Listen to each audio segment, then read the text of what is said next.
When we come to consider the retrograde motion of the planet Saturn, we bear in mind some of the qualities of other planets that we have already begun to consider. We saw that Venus represents verbs transitive, meaning that Venus represents movement that can be seen or detected, whereas Venus retrograde meant verbs intransitive and movement that is implied but not necessarily seen or measured. And so the basis of the retrograde planet is this suggestion of movement which is definite and seen, and movement that isn't movement. Movement that isn't movement. A move towards better understanding is not movement that you see, and therefore it is retrograde. And that is the basis of the retrograde planet interpretation. Remember, we're considering planets from the astrological point of view, and we're seeing these planets moving in one direction from our viewpoint on the Earth. We are seeing them move in one direction, and then we see them slow down, which means the quality of the planet begins to change.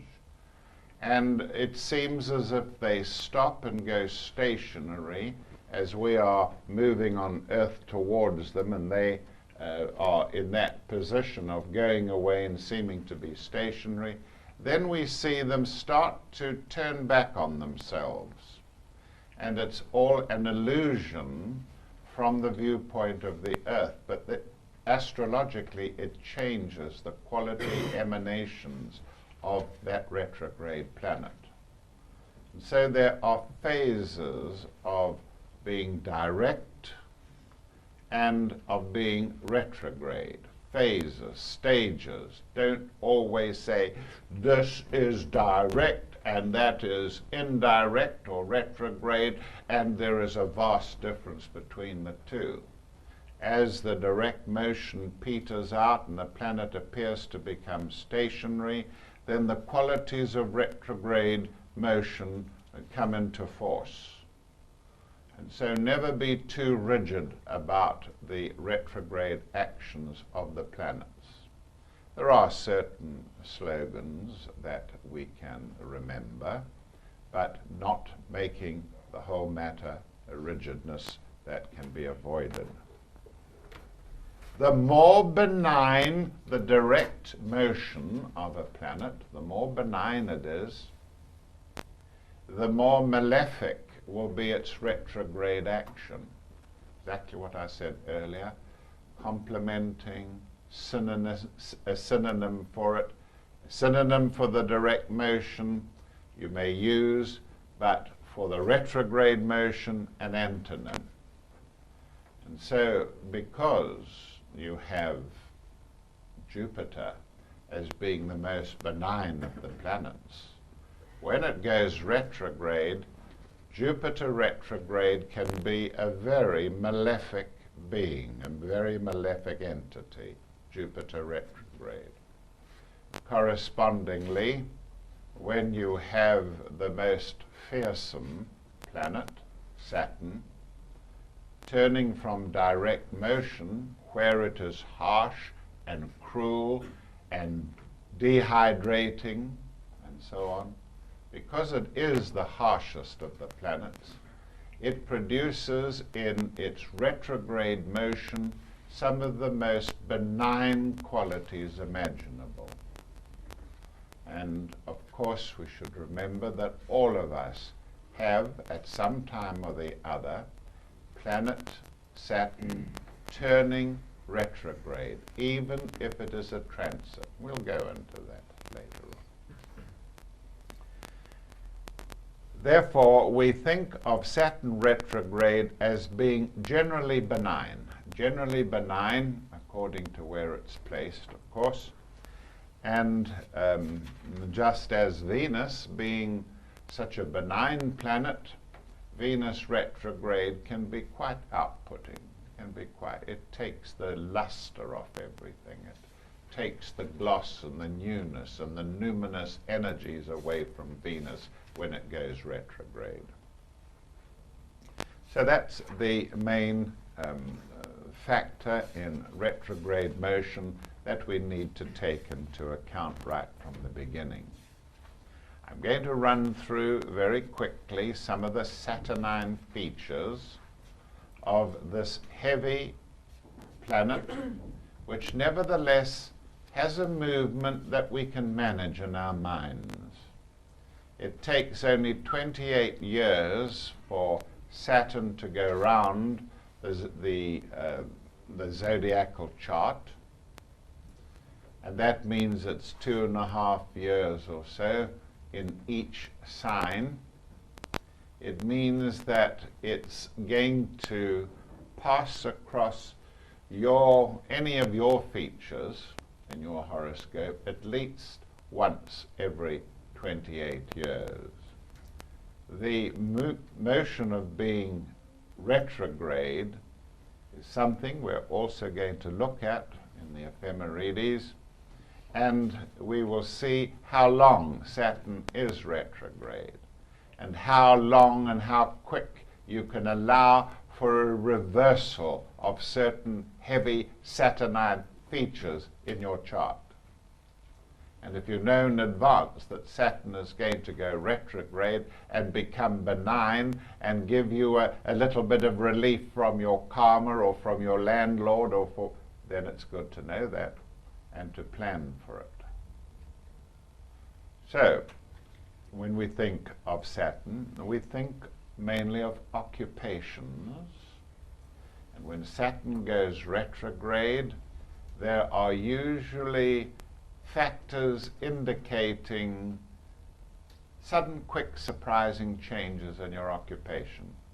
Don't have to worry about that yet. Then Saturn is the planet of fame, especially when it is in the midheaven. Fame, success, important people, VIPs.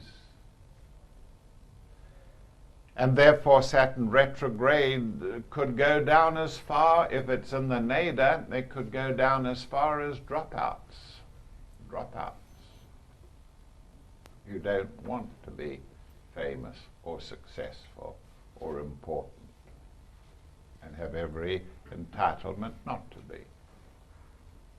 Saturn is the executive office and things at the top. So Saturn retrograde, you must expect the opposite or complementary of that. Always think of Saturn, for me, you must think of it in your own terms. For me, it's Table Mountain for me, because I lived under Table Mountain for 5 or 6 years, and it has this flat tabletop surface on the top of a very definite mountain with cliffs, precipitous cliffs all around it. And if you can get a quick symbol or image of a planet, it always helps to recall it. And for Saturn, it's up near the top, on top, penthouses, things at the top of, like beacons on the top of mountains, and so on. And going back to Table Mountain, it suggests platforms, tables, flat surfaces which are above the surrounding land.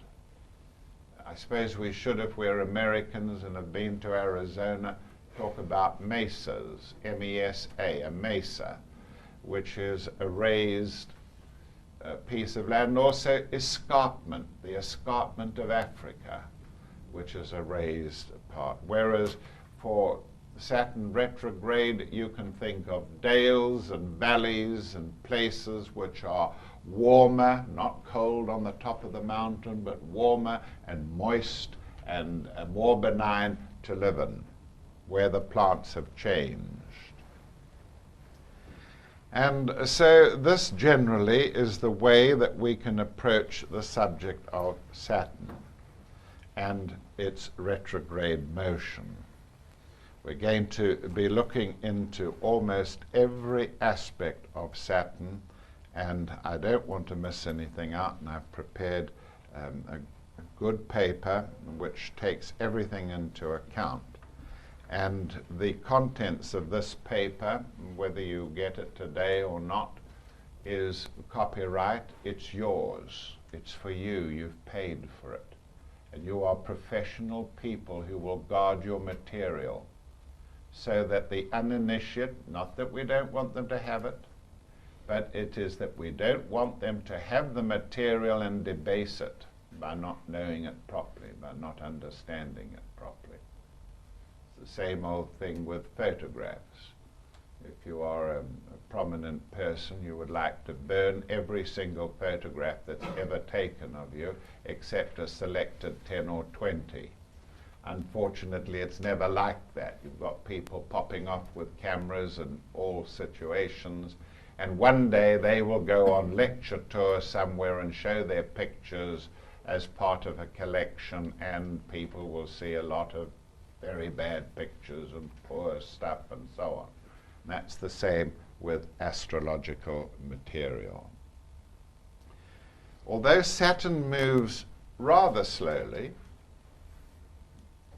it's a heavy planet, but its movement is encompassable. And because it moves only 28 and a half years, it moves around in 28 and a half years, the times that it goes round in your life are important.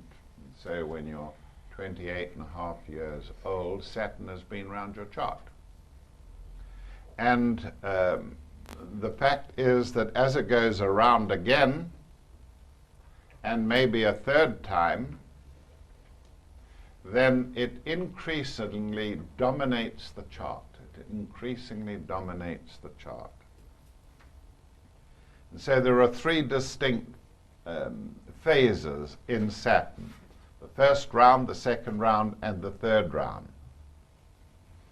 Saturn, esoterically, plays the most important part in synthesizing the human personality, in taking all its bits and pieces, trying them out, testing them. Are they going to survive trauma, sadness, sorrow? And if the parts are tested and they're good, then Saturn starts to put them together into a personality, a sort of psychosynthesis, a sort of psychosynthesis. And so it is responsible for the part played by the integrated personality, the integrated personality. And that integrated personality has got to come if you are to go through the initiations. At least it used to be that. Certainly I had to go through it. And there was no movement through the initiations until the personality was tested under almost all conditions. For me, it was war and peace and business and medical studies and goodness knows what. For you, that would be up to your destiny. But integration of personality is important, and Saturn is mainly responsible for it. Saturn also rules the initiations that come. The initiations that come. But when you look at Saturn, you always know that it is moving irrevocably, irretrievably, inexorably towards its destiny in your chart. And therefore, Saturn is as if saying, what can I do about it? Still I goes. There's nothing I can do about it. But the opposite of that, or the retrograde motion of Saturn produces not that inevitability, but merely the expectation of it, the anticipation of it. And so you think of Saturn retrograde as being somewhat moderated from the inexorability of the direct motion. And so you have this proposition that Saturn moves on inexorably towards its destiny, like that. But Saturn retrograde rules short time. Father Time, Saturn. Father Time rules everything. But within this onward, slow, debilitating movement of Saturn, there are periods when Saturn is indirect. And these are the retrograde motions of Saturn, which provide us with relief from the inevitability of Saturn. Saturn can show us chronic disease, a chronic condition like a hip complaint. But somehow or the other, when Saturn goes retrograde, there is relief from your limitations, from your pain and suffering. Saturn, the planet of sorrow and suffering. It then becomes, Saturn retrograde becomes concerned with sudden speeding up of your experience, unaccountably. Something that was very slow moving speeds up. It is concerned with lightening your load. For some extraordinary reason, your load becomes lightened, your duties become lessened, and everything, instead of dragging, now seems, at least for a while, to be speeded up. There is a light-heartedness about matters which previously ground you into the dust, a light-heartedness that takes you away from unremittent sorrow and suffering. Saturn retrograde, far from being the place up there where important people are seen and read about in newspapers, Saturn retrograde represents retreat from, withdrawal from. And if you want to go into retreat to do whatever it is, esoteric or otherwise, choose a time, or if you're advising somebody and they say, well, I'd like to get away from it all, and that's Saturn retrograde, I want to get away from it all. You say to them, well, this would be a good time, coming October. There's a period of 6 weeks. 6 weeks, Saturn goes retrograde. It would be a good time to get away from things, to go into retreat, a place to retire temporarily to. Not old age and retirement, which goes on and on until you're dropped and you're put away. Not that, but a retreat which is temporary. A place to retire to where you are no longer the cynosure of all eyes, the cynosure of all eyes. And you'll be surprised how many people who will come to you and consult you who are the cynosure of all eyes. They may be stars out there, but they have lives in which they crave for Saturn retrograde to get away from the blare and the glare of publicity.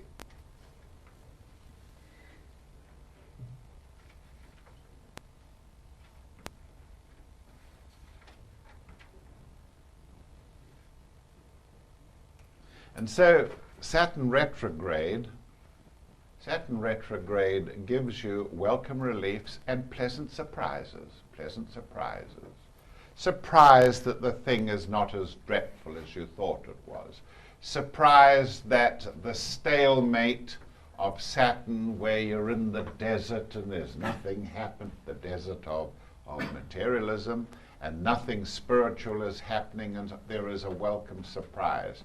There is a fall of rain. The flowers are freshened and they grow up quickly.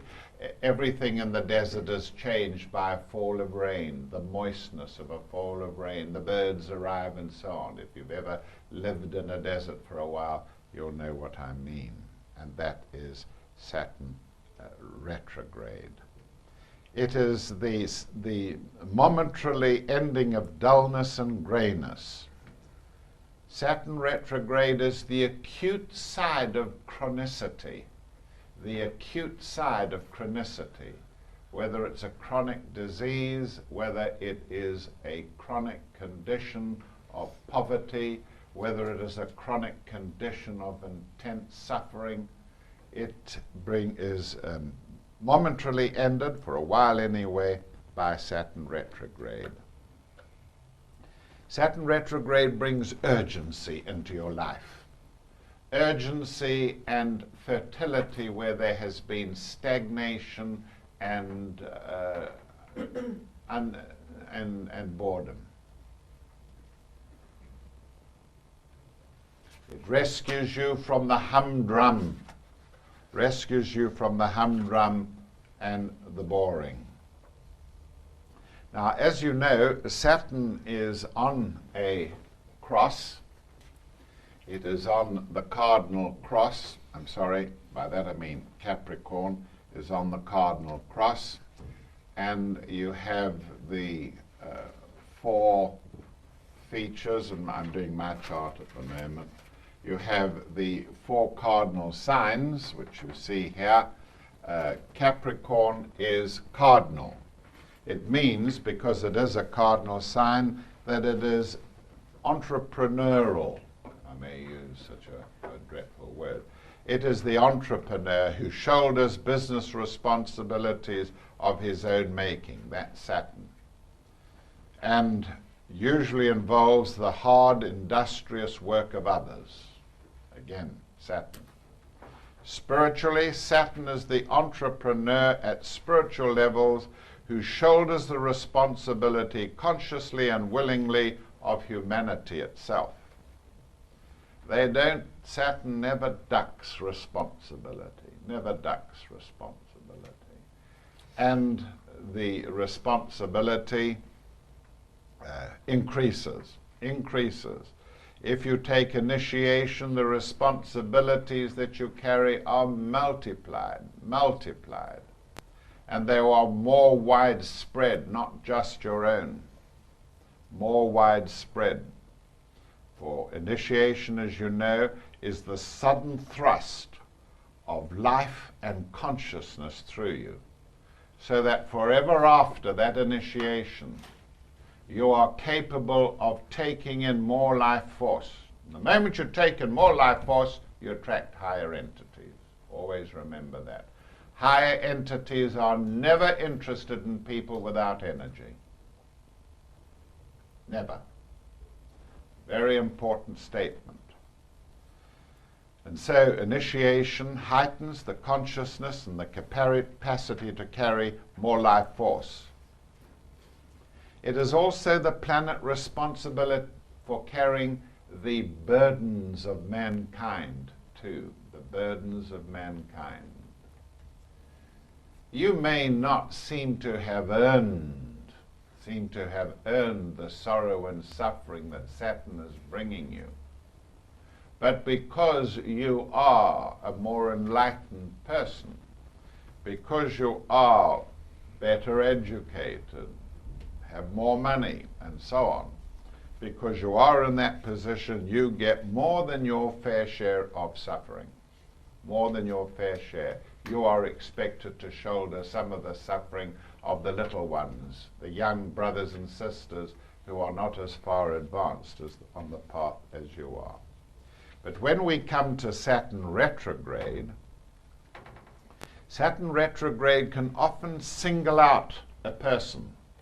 Long stream of mankind bearing the karma of our planet.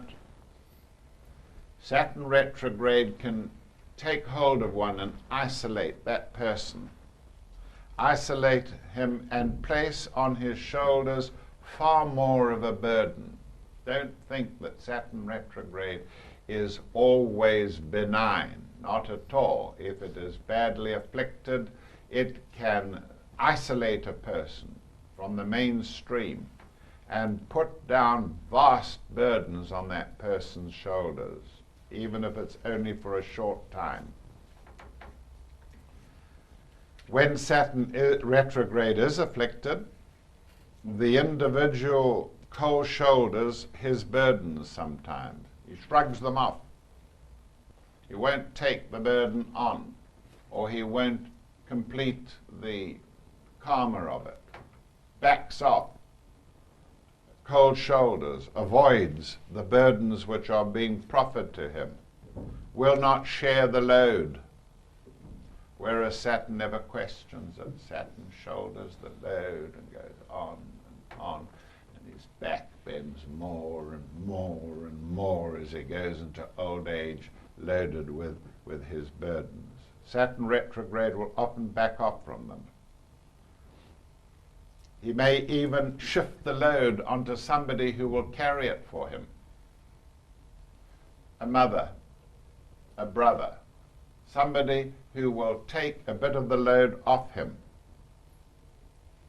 Like the grandmother who wants to share some of the load of the daughter's pregnancies. Won't let the daughter have the good karma of having a baby on her own, but she must be there at the time. Oh, my daughter needs me. No, I can't go away. I must be there.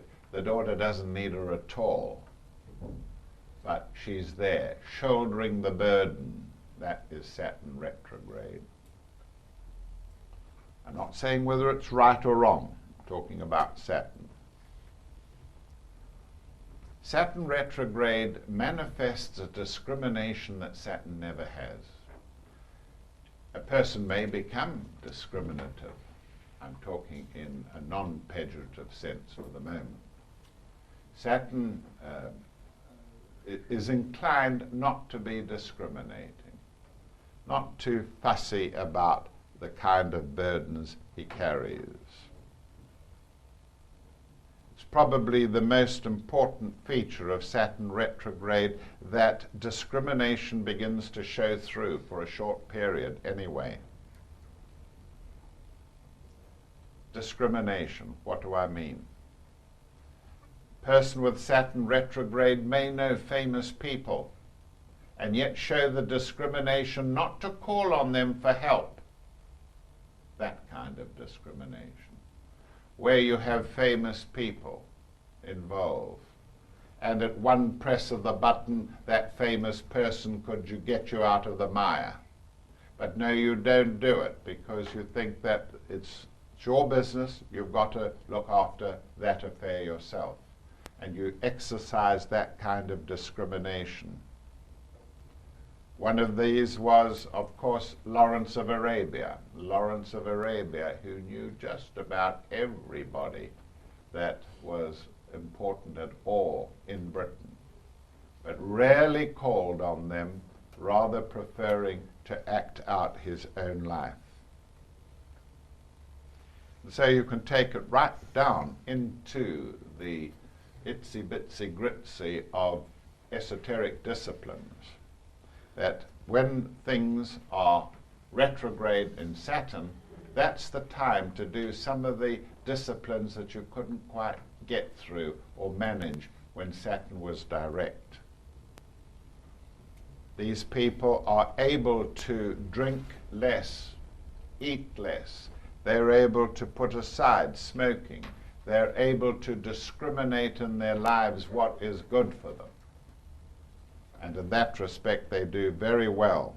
These are the people who take to the middle path, in the esoteric.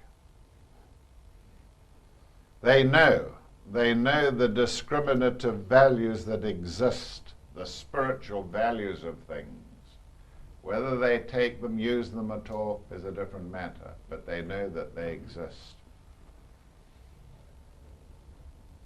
Like the sign of Pisces and people born in Pisces, Saturn retrograde tends to pander to whoever is the leader.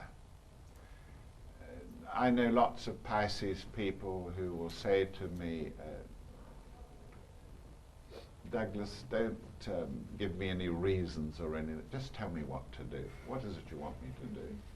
And that's typical of Pisces, who likes to have a leader and likes the leader to be unquestioned, doesn't want to question him, likes to move in the direction set by the leader.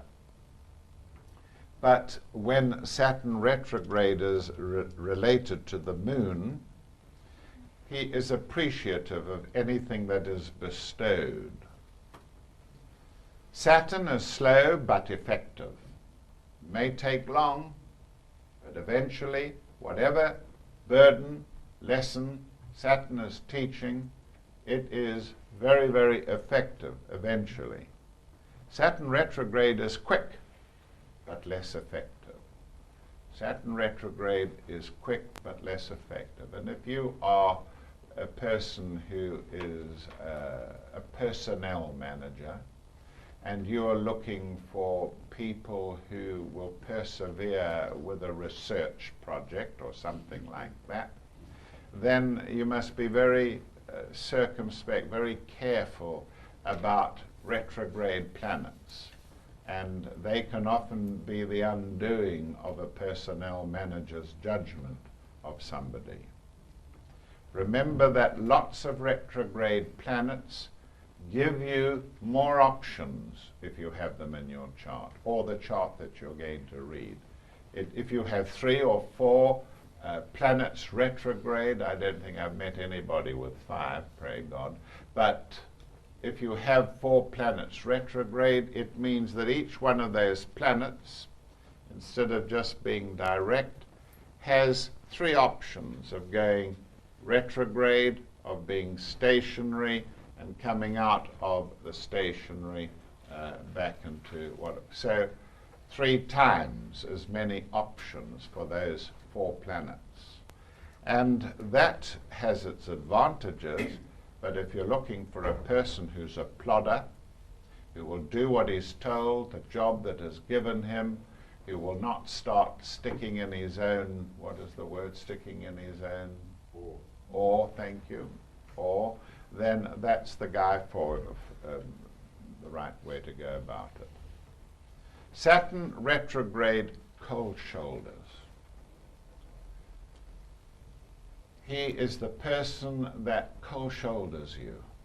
Now you must know what cold shouldering means. You go with bright eyes and goodwill and intent to somebody and talk to them, and you find that there is a wall put down, the cold, the iron curtain, and the wall suggesting this cold shouldering of a person. Don't want you, thank you. That is Saturn retrograde. Sometimes it's useful. Sometimes it's damn cruel. It is a deliberate isolating of somebody, a deliberate isolating of somebody, especially at the mental and emotional levels. Here are some of the words which suggest this isolating attitude of Saturn retrograde. Segregation, aloneness, escapism, quarantine. If there's moon present, they're quarantined, separated off, quarantined. Exile, where the earth is related, they are sent a long distance away, exiled. Aloofness, divisiveness, setting apart, apart-hate, where Gemini is concerned. Then a little further than this, and not quite so obvious, are the other words that are suggestive of Saturn distancing Saturn retrograde. And so the word distancing, debarment, especially if it's in law, debarment, omission, insulating yourself from somebody. Insularity, where you are separated from the mainland and you're living on an island, and all people living on an island for long get weird, don't they? They get very weird, and they have to go back to the mainland and share some of the social things of the mainland before they go back to the island. This insularity. We had a guy over from Jersey the other night, and this subject just happened to come up, and he agreed. Oh, they can get on Jersey, they can get some very weird ideas and go off at tangents and so on. So insularity, seclusion, independence, barred from, blackballed in a club, sent to Coventry, locked out, shut off, shut away. Very important to ponder on these, always grizzling about what you can meditate on. All the stuff that you're given here is useful for brooding on, seeing in your mind's eye examples of Saturn retrograde, how you have shut somebody off, how you have been shut off, whether you're at school and so on. Whereas Saturn assumes responsibility for things, try and get a picture, sort through your mind people who are like that, who assume, and they're often the most unexpected people, who will tend to assume responsibility for something, and you can give them a project or a job and they will do it well. And they're the kind of people that you can't break, that you can give them more and more work, whereas Saturn retrograde doesn't like that at all. Saturn retrograde does not like to assume responsibility for something. He is unassuming, especially in his attitudes. And they're nice people to have around you. They're unassuming, not pushy. Unassuming in their attitudes and don't care for responsibilities. We've said then that Saturn assumes and is constantly making assumptions, and that's the basis of arrogance. The arrogance of Saturn is that they assume responsibilities, and which is very good, but they will assume that they are capable or authoritative in just about anything that comes their way. And arrogance means that you assume that you are knowledgeable or capable of anything that's presented to you when you are indeed not, or not necessarily. When we are arrogant, we assume certain powers and attitudes and rights which we don't possess. That's arrogance. You assume certain powers and attitudes and rights which you don't possess, and will not brook any contradiction over. And Saturn and Mars together can be very arrogant indeed, and the arrogance can extend to violence. The opposite of arrogance is humility. And whereas we talked a moment ago about Saturn retrograde being unassuming, they are capable of humility. And humility is a very, very powerful esoteric quality to have. You may not show it in your personality, but my goodness me, you must be able to show it in the art of meditation. Or you will be humbled, or come back into incarnation and be humbled again and again. Saturn direct, we all know, means the lounge, where there are affairs in public. And therefore in a house, the lounge, or in a hotel, the public lounge. Saturn retrograde not only suggests retreat, but suggests al fresco, out in the open air, on a veranda, out somewhere in contact with nature, out in the open country. Those born in Capricorn or ruled by Saturn may have around them people that aren't actually doing the work of the Saturn person. People around a Saturn person, are Saturn retrograde. People who are around a Saturnian situation are Saturn retrograde. They themselves are not doing the thing. They are present, they may assist, but they are Saturn retrograde.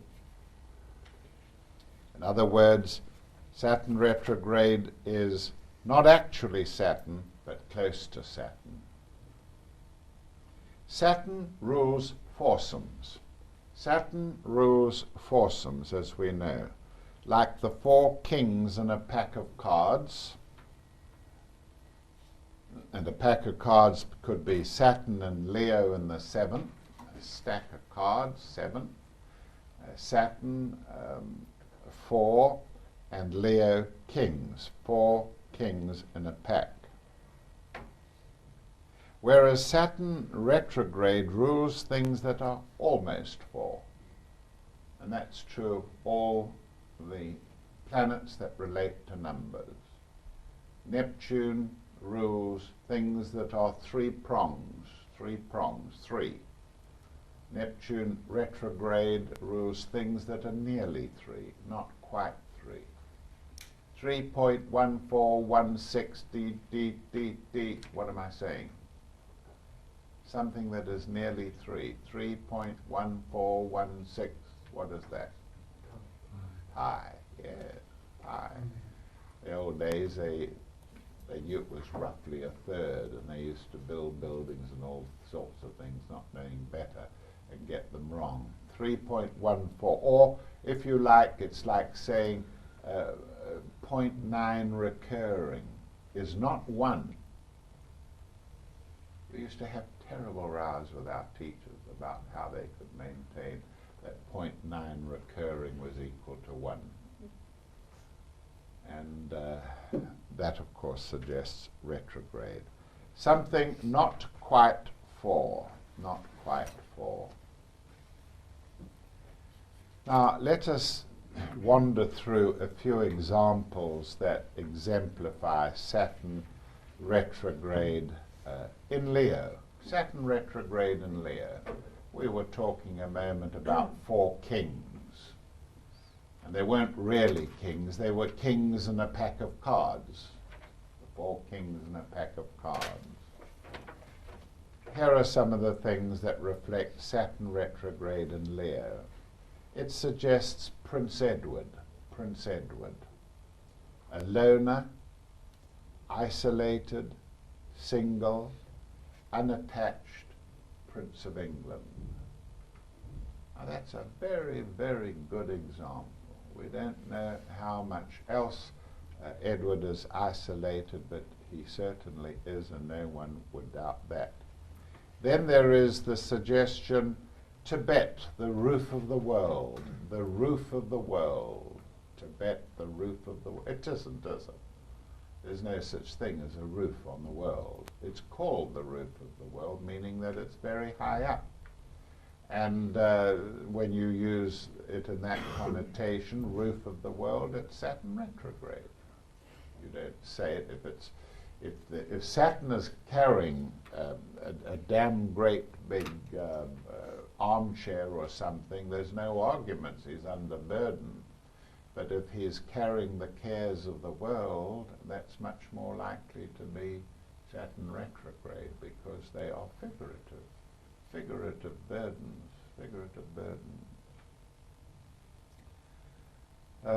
Yes, roof of the world. Saturn rules the penthouse. Saturn retrograde rules the penthouse. We may say that we have a house on the roof, but we don't mean that. We mean it's under the roof, but it's at the top of the building. Saturn retrograde rules penthouses. Saturn is cold and dry. Saturn retrograde does not suggest dryness, but rather the opposite, wetness. And so a thing like sinusitis should really be put under Saturn retrograde. A cold that produces a wetness, a cold that produces a wetness. Quite often a cold will produce a heat. But with sinusitis you have a cold, slight infection, and the sinuses begin to flow, hence Saturn retrograde. Saturn is reserved. Saturn means I think that should be Saturn retrograde. Yeah. Saturn retrograde is having something in reserve. Not a wildlife game place, but a reserve for wildlife game. The table that is reserved, there you are. Saturn rules tables, but this table is not occupied, it's not being used, it is reserved. A reserved table. A ticket that reserves you a seat. A ticket that reserves you a seat. All right, we're going to give out now the ephemerides, copies of an ephemeris. And we have how many, Lawrence? 20. We have about 20, so you'll have to share where possible. And these are class copies. We can't sell them or use them in any other way because we would breach copyright. All right, have a look at March, and you'll see that on the first page we have the Sun under long declension, L-O-N-G, at the top of the page. And it shows you that on the 1st of March 1992, the Sun is in 11 degrees of Pisces. Have you got that, all of you? That's good. Move along 2 columns and you'll see that at the same time the Moon at 12 o'clock today, somebody says are they midnight? No. They're noon. The Moon at 12 o'clock noon today was in 7 degrees of Aquarius. Can you see that? The other is 35 minutes, which is is just over half a degree, and seconds, 1 second. So that's easy enough. All the rest on that top part of the page is redundant for you. Turn over, and now we will see that from the left-hand border we have got Mercury, Venus, Mars, Jupiter, Saturn. And we're going out in the order of the planets from the Sun, moving outwards. And so we're concerned here now with the position of Saturn. And we see that Saturn is in 12 degrees of Aquarius. No arguments about that. Then tomorrow we see that it has moved a matter of 6 minutes and is in 13 degrees. Hasn't moved a whole degree, it's only moved 6 minutes out of 60. And so you see how slow it moves, but the movement is direct. If it was retrograde, there would be a thingy there to show you. Have a look at Pluto on the end of the planets, and on the 2nd, that's tomorrow, Pluto is shown as retrograde, 22 degrees 57. Can you see that? So we're also have a look at Jupiter. Tomorrow is 9 degrees retrograde. The R means retrograde. Show them Lawrence. Show them what the correct retrograde sign is. It's not an R, that's just a printer's device. Yeah. It's similar to the prescription mark of medicine, isn't it? Or is it? Yeah. Right. So we see that Saturn is very slow moving, and we run our fingers down, and Saturn is not retrograde in the month of March, is it? So now turn every 2 pages and see when Saturn might go retrograde. It goes retrograde, we are told, in May. Yes, look at that. On the 29th of May, Saturn goes retrograde. Now, we want to know how long. Tell me how long Saturn is retrograde for. Can anybody tell me? October. It goes on and on until what date in October? 16th. The 16th of October. Saturn goes direct again in 11 degrees 49 minutes. So we're saying then virtually that from, how long is it retrograde? Can somebody work that out? 6 months. It's retrograde from the end of May to the middle of October. 4.5 months. 4.5 months, see? It's retrograde, and it means that in your chart it is retrograde, because we're looking at the transiting, watch me, we're looking at the transiting motion of Saturn as it moves, sorry, looking the wrong way. As Saturn moves around your chart, it takes 28 years to go right the way around. At the moment, it is moving through Aquarius, we'll say the usual position of Aquarius here. It is moving through Aquarius, and it goes retrograde. And so when you put a transiting planet in, it's the same for everybody. You're putting a transiting planet down in your chart, and you would then have in your chart transiting Saturn retrograde. You must put TR, show them, Lawrence, sit there and gape, right. Transiting TR, Saturn retrograde, transiting Saturn retrograde. But of course, if it was direct, you would just have Saturn.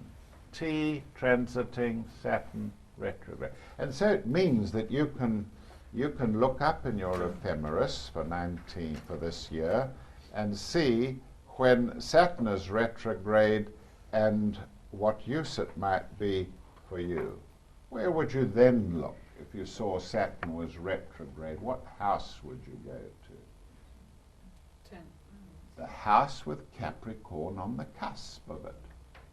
And all the affairs of that house would be affected by Saturn retrograde. Have you got a chart anywhere that is... that's what astrology is all about. You have orthodox system of information supplied to you, covering every day of the year, which can help you to understand when you have things that are advantageous, and you can take the swell at its flood, or there are times when you need to lie low and stay in retreat. And if you haven't got much money, don't go shopping on certain days in which Saturn retrograde is in Taurus or in the second house of your chart, because you'll just go bonkers with your shopping. That would be very unfortunate. All right, here is a chart. Let's try this out then. Here is a chart. And we're saying that Saturn has moved around the chart, transiting the chart, and it has gone into the sign of Aquarius. Yes, it's gone into the sign of Aquarius. Saturn retrograde in Aquarius. All right, what houses affected there by Saturn retrograde in Aquarius. The fourth house. The fourth and the fifth, yes, the fourth and the fifth are affected. The fourth and the fifth are affected. And Saturn retrograde in in Aquarius in the fourth is an aspect. Write it down, all of you, just for a little bit of practice. Then we'll ask Lawrence to interpret it. Oh, thanks. Saturn, no, let's get it down properly. Transiting Saturn retrograde in Aquarius in the fourth stroke 5. And that's an aspect. And you got it yourselves by finding it in the ephemeris. So don't be frightened of an ephemeris. It's a very useful thing. You'll have to get to understand them. And they are part and parcel. They are the materia medica of the astrologer. He must know what he's doing with that ephemeris. So let us get back then to continue with our subject. Aristotle was a wonderful example of a person who was a great teacher and who was under the influence of Saturn very powerfully. And under the influence of Saturn, he worked very hard all his life, doing research work and writing. His works are very numerous, and the last third of his life, when he came under Saturn in its third round, in other words, it had gone round twice by the time he was 56, and in the last third of his life, the outstanding thing about Aristotle was that he was blessed with extraordinary creativeness in the last part of his life. And we say that almost certainly a lot of that activity came under Saturn retrograde. Saturn retrograde. Try and pin your memory onto things like that.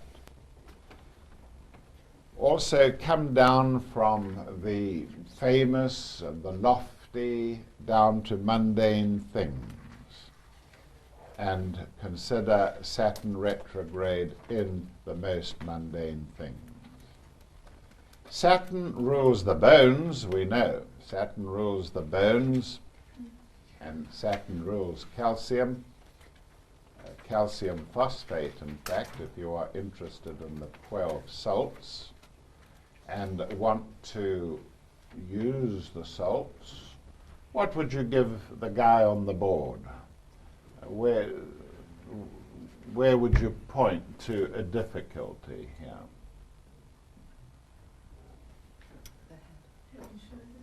Yes, the head and shoulders. Saturn in Libra. Is he capable of cold shouldering people? Definitely, definitely. But yes, you're quite right.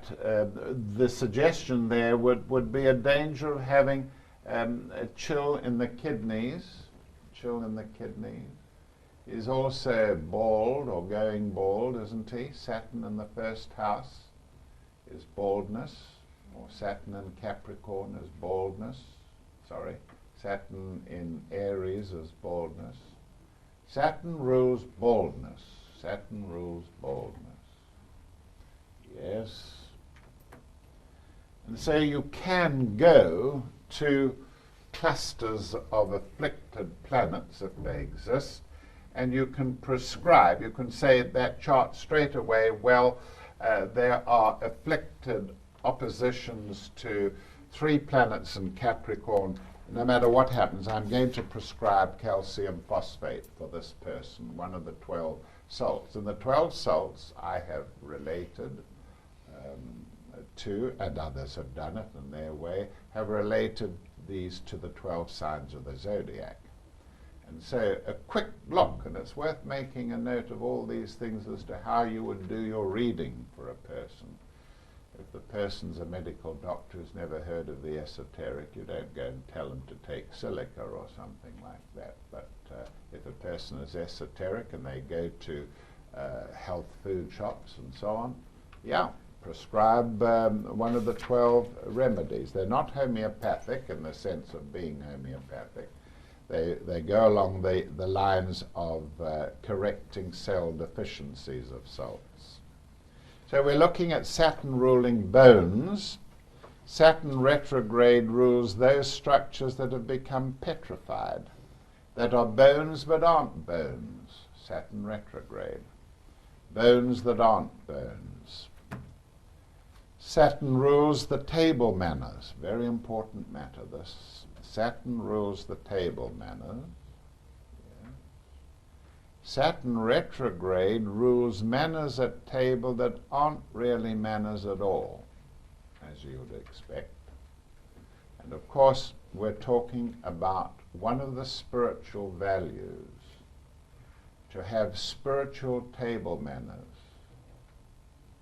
Because one of the symbols of initiation is sitting at the table of the master, sitting at the table of the higher self, and knowing the kind of manners, spiritual manners that are used in at the table of initiation, where you don't barge in and knock the salt pepper and pepper over, where you learn to wait until you are approached, where when you must approach, you undertake a certain method of making the approach, where there are, when I say I meet so many people with appalling table manners, I'm not talking about how they eat in the cafeteria. I'm talking about the things that they lack, and they're not always obvious. Disrespect for somebody who has taught you is one of the most appalling table manners that are violated. To be taught by somebody and then later in life, a week, a month, a year later, 10 years later, to turn on against a teacher who has taught you is one of the most awful of the table manners which people tend to violate. So you learn to the spiritual requirements of being seated at the master's table. Then Saturn retrograde rules those weird get-togethers in public places and lounges where people act out strange procedures. You get the society of mooses meet together in a lounge, a special lounge set aside in which they have ham pie and seaweed or something like that they all sit down to, and before they can come in they've got to make all sorts of signals and things like that. Well, that sort of get-together is very Saturn retrograde, because always remember that Saturn has a great degree of conservativeness about it, whereas Saturn retrograde can throw overboard all the conservativeness, let his hair down, and so on. Saturn retrograde. Saturn, we know, rules sorrow and suffering, but Saturn retrograde with Venus suggests the flicking of the fingers when school children indicate that you're in for trouble or sorrow and suffering. I don't know if they do it in this country. They used to do it like this. That means you're in for trouble. The headmaster wants you. That sort of, you don't do it in this country? Well, you do? Maybe. It means suffering is coming, and it is Saturn retrograde rules intended suffering, anticipated suffering, expected suffering. that is all under Saturn retrograde. Saturn rules ambition, we know that. But Saturn retrograde rules anticipation when we use phrases, spiritual phrases like kill out ambition but live as one ambitious. One of the most enigmatic features of initiation. You suddenly reach an initiation in which you understand this term. Kill out ambition, but live like one ambitious. And it means quite simply, as we are a group here, I can say it. Kill out ambition in the usual way, the ambition that we know of in the world, but live like one ambitious. Live ambitiously for the things that are spiritual and esoteric and pertain to your soul, with the same ambition that you used to use or have when you were just a personality disinterested or not knowing about matters esoteric. If you think about it, you think what a powerful thing that is to be able to take the tremendous ambition and drives that you had, to kill them. That means cut their roots off being related to the material world, but take it all and put it into spiritual things. Spiritual doesn't mean spiritual ambition, but things that are spiritual, service to mankind, meditation, studying the books, the esoteric books, and so on. Kill out ambition, but live like one ambitious. So there's your Saturn retrograde, an ambition that isn't as it is recognized in the world.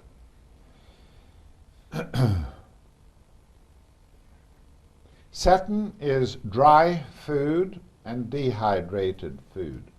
Food that is often tasteless. You chew it, and there's no taste in it at all. It's dead and dry. Saturn retrograde rules good food, especially when it is with Neptune. And then it is food that is sodden with water, not in a pejorative sense. We're talking about melons that are 95% water, cucumbers, things, fruits and so on, things that are very, very watery, containing large percentages of water, come under Neptune retrograde.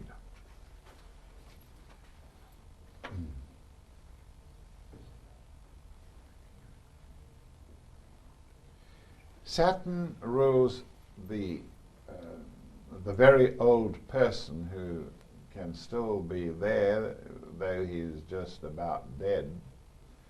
But Saturn retrograde rules the late Mr., the late Mrs., the late Mr. Robert Maxwell. The late Mr. Robert Maxwell would be a very good example of Saturn retrograde in Capricorn. He was Jewish, he was a businessman, and that would be very appropriate there. Saturn retrograde in Capricorn.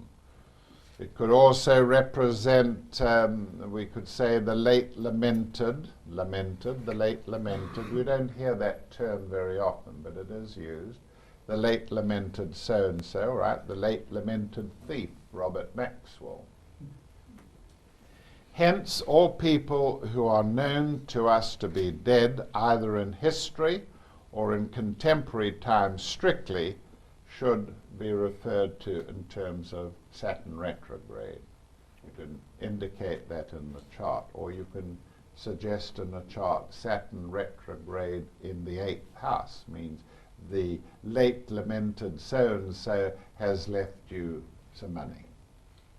You're inheriting from the late lamented so-and-so. In the 8th house, the house of inheritance. Saturn retrograde in the 8th house. Have you got one of those round the zodiac things? No, the ones we're going to deal with. Because now's the chance to do it. All right, what have we got?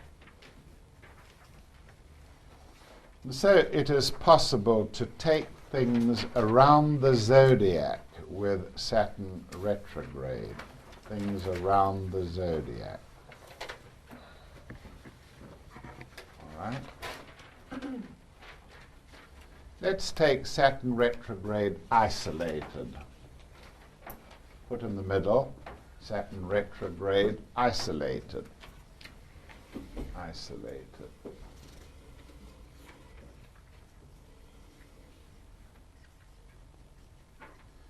Suggest somebody in the first house who might tend to be isolated. Yes, what's the old guy that might live in the desert isolated?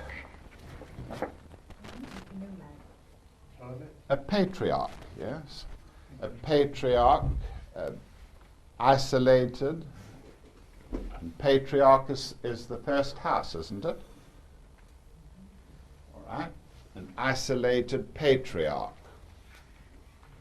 Suggest some more from the first house. An explorer. An isolated explorer, yes. And if he was in the North Pole, it would be Saturn retrograde in Capricorn in the first house, an isolated explorer. Where would the explorer be, or where would Saturn retrograde be if the explorer was famous? Yes, right at the top of the chart it would be, yes. All right, an isolated patriarch, an explorer, a leader. The leadership is often very isolated. Yeah. Nation. What would Saturn, not retrograde, direct? What would Saturn direct suggest with regard to the explorer? Yes, he's got a cold in the head. Isn't he? Cold in the head. He's bald. Saturn retrograde, yes, all right. Second house, anybody? Any suggestions? Bank manager? An isolated bank manager, yes. The office isolates him. Bank manager. What else? A tree that stands on its own. Yes. I'm trying to think of the term. Always try and get the colloquial thing. He's perfectly right. A tree trunk standing on its own. What about a lonesome pine? On the trail of the lonesome pine. Why is it also appropriate? Put it down. Song. It's a song. Second house, a song. The trail of the lonesome pine. And why is pine appropriate? Saturn rules pine trees. Yes. Right in the far north, the tundra. Saturn and the cold, pine trees. Yes, bank manager, lonesome pine. Yeah, come on, you're doing well. Try and get colloquial things. Isolated trading post, how's that? Trading post. Trading a second house, post a second house. And is it really a post that you knock into the ground? No. And it's an isolated trade, yes. Next house, third house. If you think of any of them, just jot them down so when we get to them you can contribute to the discussion. Third house, right, let's think of the third house. Things that are dual, twins, teachers, pupils. We're talking about things that are new, things that are numinous, lustrous, sparkling, shimmering. We're talking about things that are argumentative, separated, Headmaster. it's the head I don't like. Detention. Yes. Yes. Truant.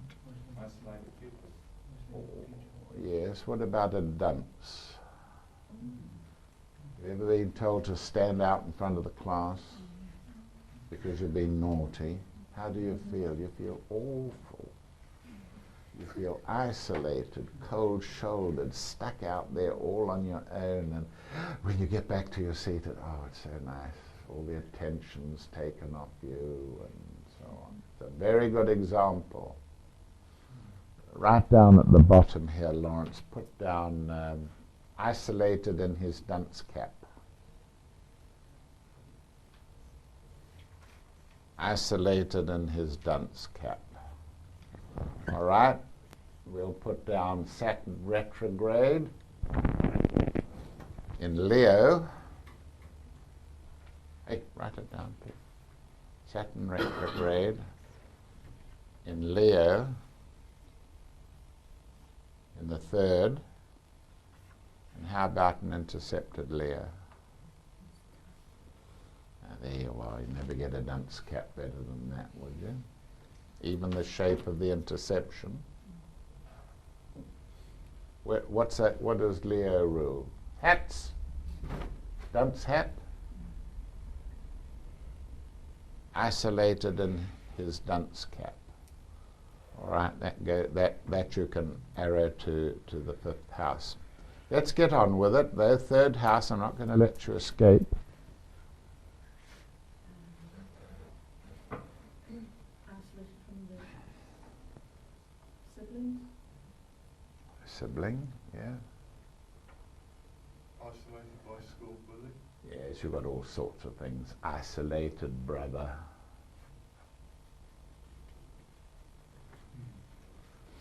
Sibling, brother. Try and figure out something colloquial.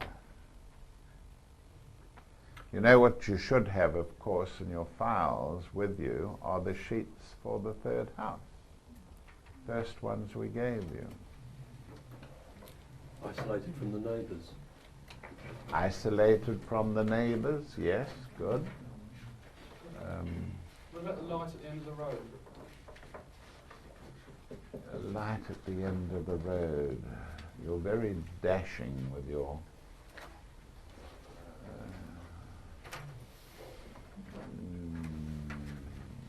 I'm unhappy about the end. You mustn't cheat in astrology. I'm not suggesting you're cheating, Douglas, but you really must get it right, and it's not. You mustn't have things that just aren't there. They may be implied. They may be implied, of course. We'll come back to that one. Right, the 4th house, then. What can we do about the 4th house? What about never goes out? Recluse. Pardon? Recluse. Recluse, yes, good. Recluse, very good. Housebound. Anything like that. Recluse, housebound.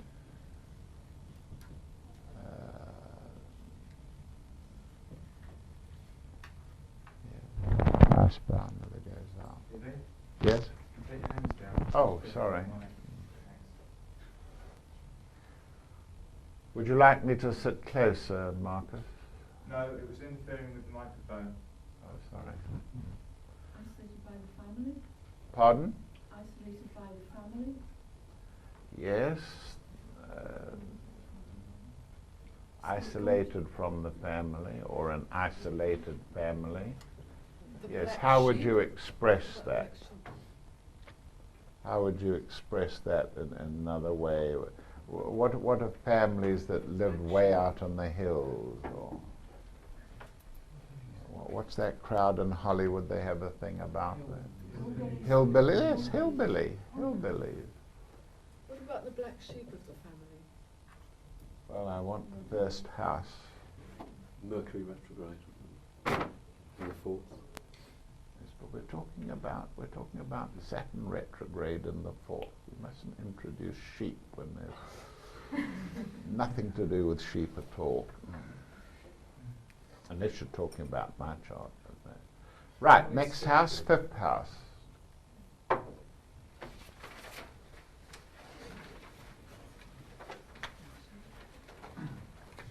You're a bright lot, aren't you? Isolated children. Mistress. She's isolated. Or cold-shouldered. No, cold-shouldered, you can put a number 7. We'll start going ahead. Cold-shouldered, number 7, seventh house, cold-shouldered. That's all right. Cold-shouldered. Should be an orphan. Orphan son. Yeah, orphan son. Orphan son, S-O-N. Orphan son. Yes. Let's go through it. Rings, crowns, merry-go-rounds, gold, lions, cats. Cats, where would the cat be there if it was Saturn retrograde? An isolated cat, but try and make it a little more interesting. Cat on a... Well, cat on a hot tin roof would be right at the top. There was. Shove it in, Lawrence. 10th house. Where the cat is, I don't know. We would have to... No, just leave the cat out. Put hot tin roof. Hot tin roof. Go on, people. Orphan son, yes. Pardon? A mountain cat, a puma. Mountain cat. Yes. Caged mountain cat, which means that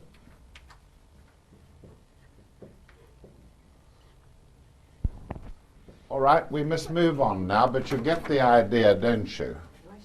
What about mistress? Who? Mistress. Yes, what about her? Will she not be isolated?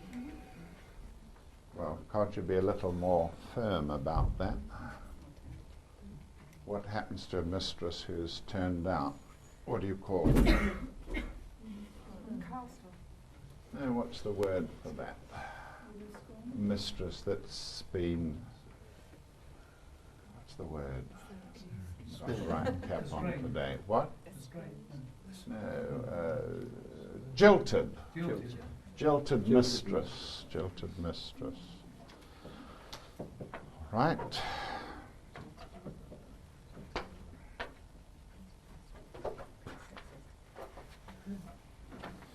Now, one of the... Lawrence, where's my manuscript?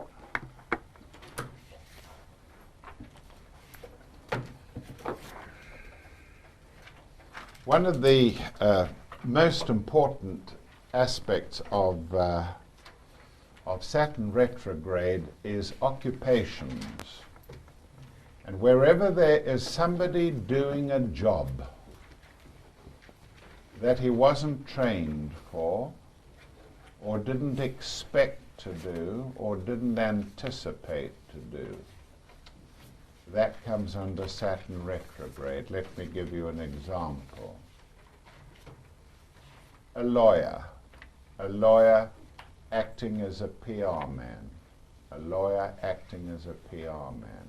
The moment that you do something out of place, where you are being used to do something,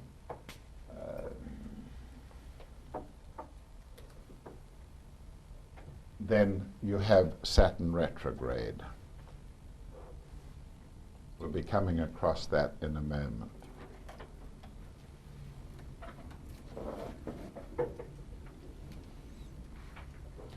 Whereas Saturn rules things that are protracted, we know that, long, drawn-out things, protracted, and it's usually forwards in time, on and on, as Doug Allens had said, to the end of the road, on and on and on, forwards as it were. Saturn retrograde tends to take things and extend them backwards in time, like we said, the late Mr. So-and-so, backwards in time, and goes a long way into the distant past and things pertaining to that. The watched pot never boils. The watched pot never boils. The time goes on and on, slipping away, and the pot never boils, is typical of it. How does Saturn fight a battle? Saturn, steamrollers, steamrollers. And so really and truly you should say that Saturn retrograde rules steamroller tactics, steamroller tactics. But you must also understand that Saturn retrograde can be seen in its more light-hearted way, and it is guerrilla warfare, guerrilla warfare. Steamroller tactics really used to mean, and this is where the phrase arose, was the Russian steamroller in the First World War.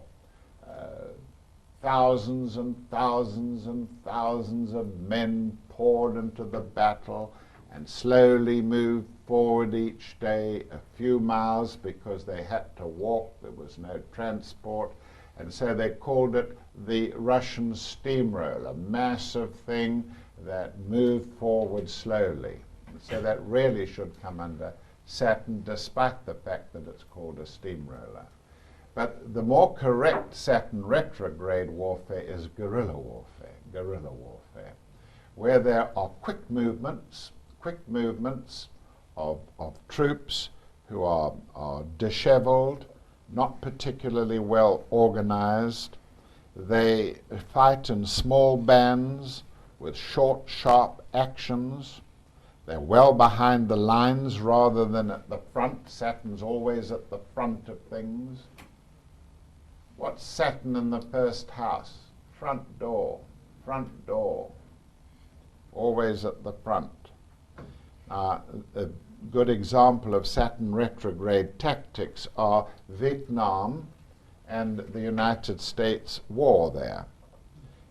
It was, whilst it was being fought, it was protracted, it went on, it was a cruel war, it was a war of attrition, wearing down, but the United States, the Americans, could not beat the Vietnamese using Saturnian tactics, steamroller tactics. What they did use, of course, the Viet Cong used, was the tactics of Saturn retrograde, where there was this, again, light, short, sharp actions, well behind the lines, fighting in small bands, quick, sharp sallies, and of course they beat the United States, who was 10 times as strong in the field. And so that is very typical of Saturn retrograde, that when Saturn is retrograde, change your tactics, change your tactics. It's a time to change tactics and not keep on with the old steamrollering, but to try something short, sharp, quick, non-committing.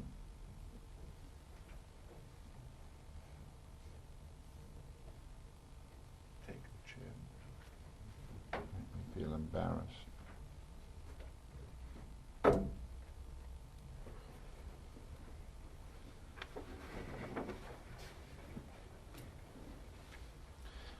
The Saturn retrograde also indicates figurative things, things that are figurative as we're beginning to understand.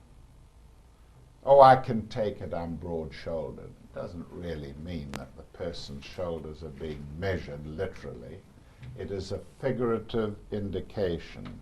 Saturn is broad-shouldered. By Saturn retrograde, we mean cold-shouldered, of course, as well. Saturn bears weights and burdens literally, but Saturn retrograde in Capricorn bears his figurative burdens and figurative responsibilities.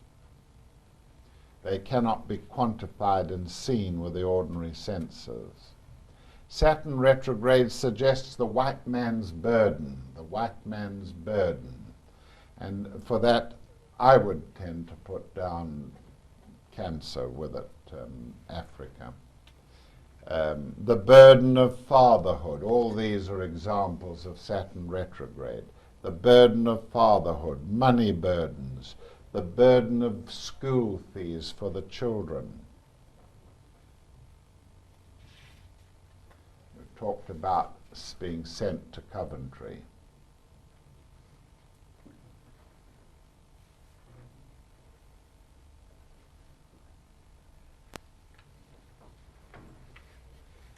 Cliffs are ruled by Saturn, and the reason why we stress cliffs in esoteric astrology anyway is that they signify two things. Not just difficult terrain that has to be scaled, but cliffs are regions where traditionally in England anyway, people get isolated on a cliff. When the tide comes in, they've been climbing on the cliff, the bottom of the cliff is flooded with water, and they are isolated on the cliff face. And that has profound esoteric meaning in initiation. The characteristic of individual initiation is the isolation that it brings. You have to do it yourself. You have to do it yourself. And the final initiation, my God, why hast thou forsaken me? The ultimate in isolation. So do remember the significance of the cliff face. The actual cliff itself, Saturn. The small cliff face that is swamped by the incoming tide or disappears under the waters, those are Saturn retrograde cliffs. Not cliffs at all, in fact. Saturn retrograde can crop up in the most extraordinary and unusual and unpleasant ways. Some gentlemanly types will remove themselves, isolate themselves when they break wind. They'll go into the corner and fart and be nice about it, isolating themselves. That is typically Saturn retrograde. Or they have a body odor and are isolated, forced isolation on them. Let us do some pausing now. Who would like to come up and get some teaching experience on astrology? No? All right. We're approaching number 1 there, which is a very mean with his money indeed. How would you sum that up in one word? Stingy? Stingy. Stingy, yes.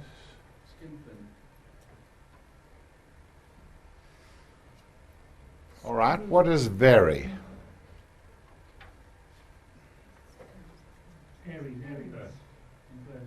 It's the equivalent of a superlative. And so that's your Aries. Aries, very, mean. Saturn in the second is mean with money. Saturn in the second is mean with money. Am I allowed to put Aries above indeed? Yes, because the first house always is able to repeat itself. Now let's look at Pisces on the cusp of that second house. Pisces on the cusp. Very mean and secretive with his money indeed. So Pisces would add an element of secrecy to it, wouldn't it? So that's quite easy. What else might... If I was to say, I don't know what he does with his money, He's never seems to spend it. What have I done there?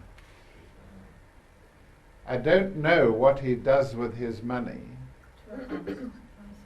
Pisces. Pisces doesn't know. Aquarius knows. Pisces doesn't know. I don't know who it was, but somebody came in and put something on the table. I don't know who it was. Secret, hidden, unknown, don't know, Pisces. And Pisces is a very easy sign to draw into that factor there. Lawrence, don't be stingy. Put the words in there, very mean and secretive. Now look at Aquarius. You've got to build it up a little bit more. Put Pisces on it. So, what would you do with Aquarius?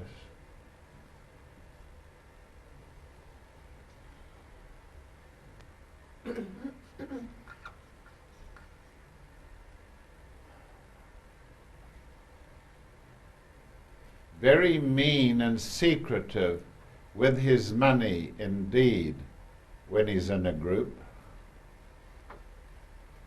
Write that in, when it's small, yes, when he's in a group. So there you are, you have expanded a triplicity into a quadruplicity, cinque, anybody? Cinquicity. All right. Right, next one. Again, we're dealing with Saturn. We've learnt today that Saturn is, number 2, responsibility. Yes, responsibility. Is it appropriate that this is the state? What state there? Aries for the state, good. Finances, obvious. Right, that's easy. Responsibility for state finances. Give me an alternative for state. Nation, that's not being very clever, is it? Yeah. Condition? Anything else? Condition of the finances? Yes, something like responsibility for the leader's finances. Yes. Now let's put in Pisces there. A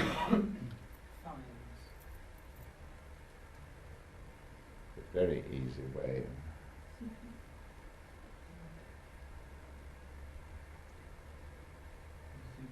Whose responsibility for the state finances? Who is responsible?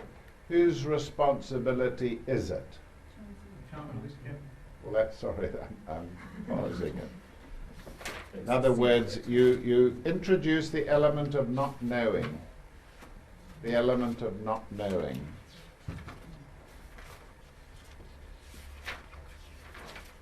Yes, Pisces, shove it on. Now where would you put Aquarius?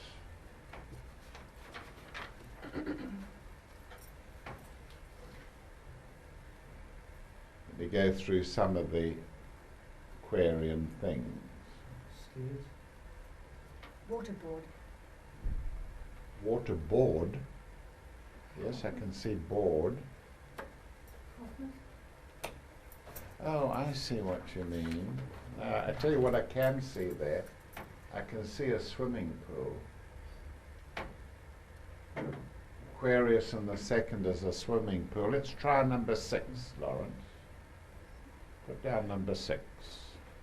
Right, build me up a sentence which will take all the glyphs around a swimming pool.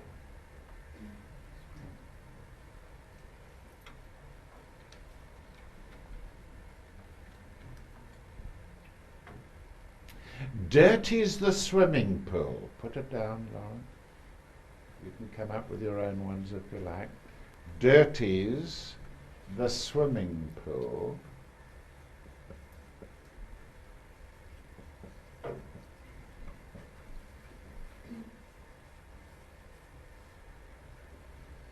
So that gets rid of the second and Aquarius and Pisces.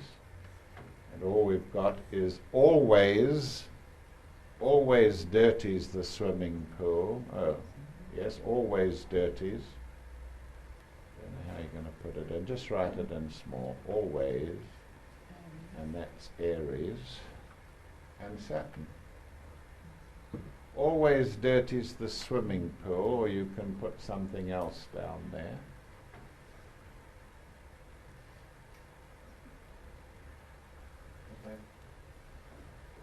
Saturn for unfortunately. All right. Have a go at the next one, number 3. The state economy is approaching exhaustion. The state economy is approaching exhaustion. Well, there's only one thing can be economy there, isn't it? Right. And only one thing can be state. State economy is approaching. Where did you get approaching from? That was from your notes. What? It's from your notes. Tell me what I put under pausing. I mean, I can put Aries in again. Why can I put Aries in under approaching?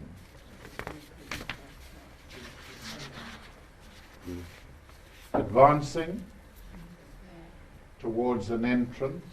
Isn't that fair enough? Approaching, Aries again. And Aries can be repeating. Repeated, yes. Well, go on then. Yes, Saturn rules exhaustion, works themselves to exhaustion, suffers to the point of exhaustion. I would be happier if there was a bit of a Cancer with it. So let's look at something else. Where would we get Cancer there? Is it possible?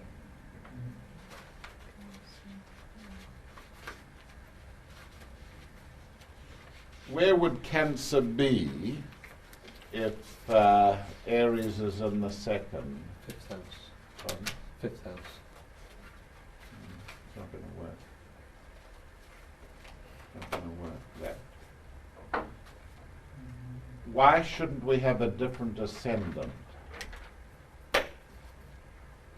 Who's clever enough to see that there could be 2 ascendants there? We have said that Pisces is on the cusp of the second, haven't we? Always got to do that, and eventually you'll get. Yeah, Lauren. Eventually you'll get into the way of doing that when you become good astrologers.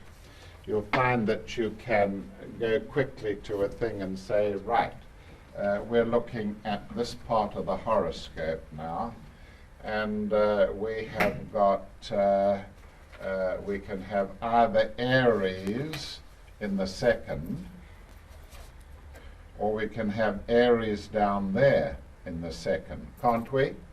Yes. Right, so Aries there gives Pisces rising, Aries there gives Pisces there, and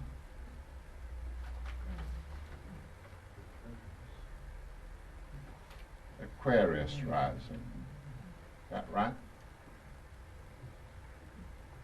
So Pisces could also be rising. I was hoping it was going to be Capricorn, never mind. You can have an intersect. Yeah, you can intercept Yes. Aquarius in first. An intercepted Aquarius, sorry, what are you getting at? First and Capricorn will be rising. Aquarius intercepted in the 1st. No, it wouldn't, would it? Yeah, that's right. Oh, I see what you mean. That's very clever. Getting on very fast. 1st. So that would be Pisces and that would be Aquarius. We have Capricorn there. And Aquarius intercepted. Yes, you could. All right, we'll say then that Capricorn's rising. Right, here's the prize question. Where do we get Cancer from? Seventh. Seventh house.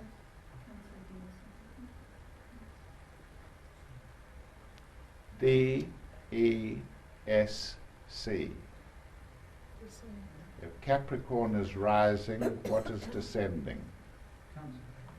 Cancer descending, yes, and it's usually pejorative. So, all right, you can put at the top there,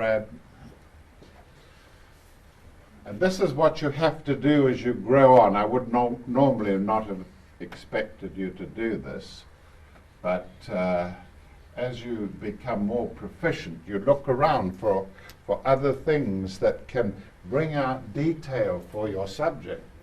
Bring out detail for your subject. Always dirties the pool, unfortunately, so you could put Cancer descendant there. Always remember, rising implies a descendant, exactly opposite. Midheaven, rising, nada, descending.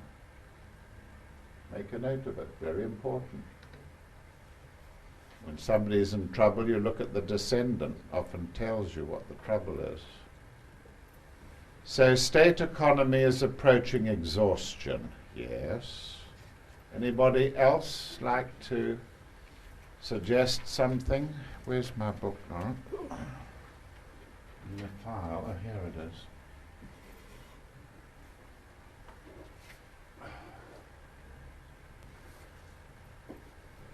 We look up and see what the dictionary's got to say about it. And Aries in the second, Saturn and Aries in the second. All right. Let's put down as an alternative there, number 7, for number 3. We're still on number 3. No, 7, sorry.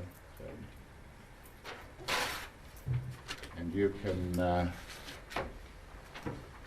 can try this one out. Opening the tear ducts. Oh, it's there, sorry. Okay, opening the tear ducts. A little more difficult.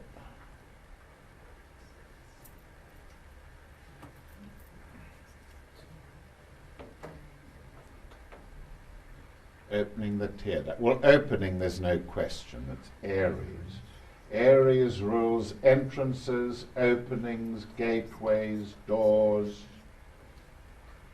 Opening the tear ducts. What is a duct? It's a tube. Second house, tube, yes?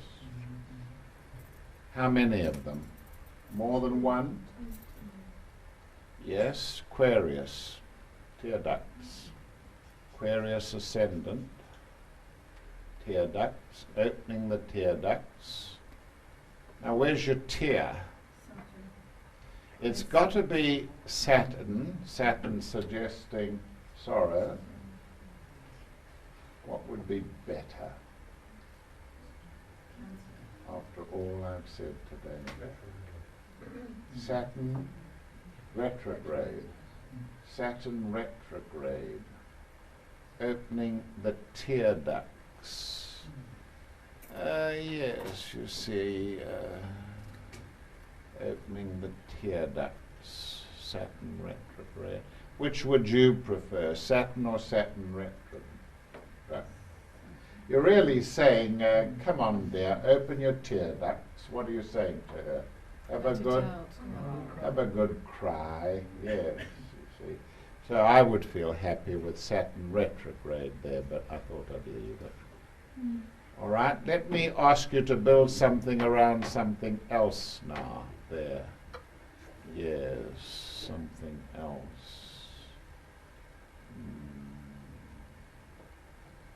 All right, okay.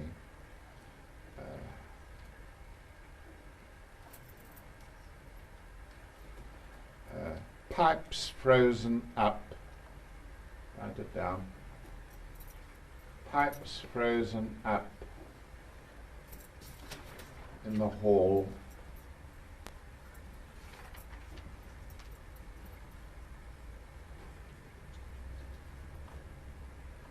Right, go ahead. Why not try the red, Lawrence, for the sake of the camera?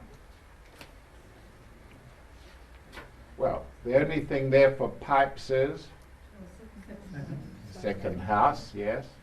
Plural, Aquarius, right. Frozen, Saturn. Frozen up means a little more than just frozen. Aries, yes. Frozen up in the hall. Now, where's your only possible hall there? How do you get into the hall? Front door. Put it up. Where's your front door? No, I want something more than that. The front door is Saturn and Aries. Saturn and Aries is the front door. I gave you that earlier this afternoon.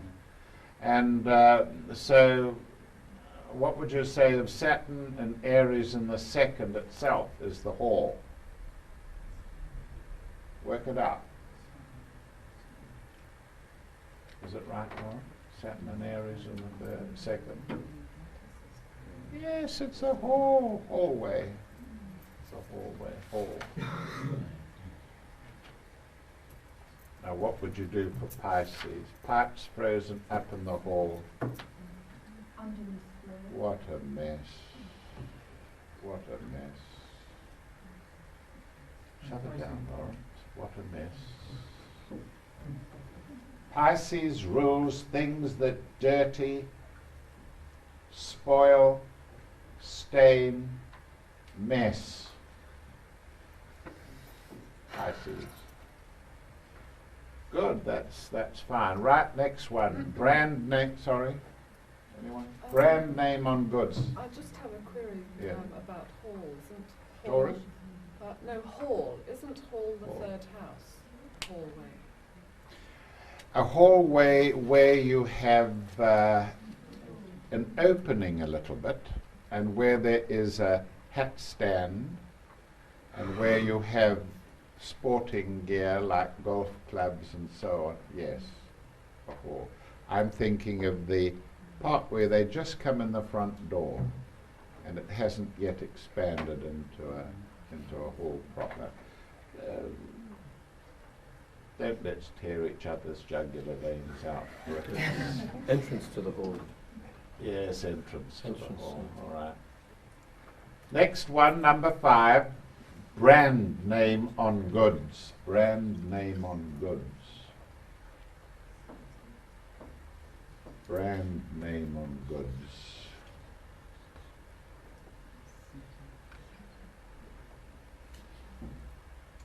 Who would like to do it? Fully. Come on, Gloria. Shout it out.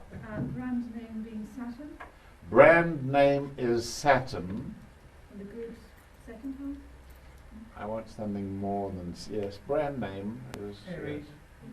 I want Saturn for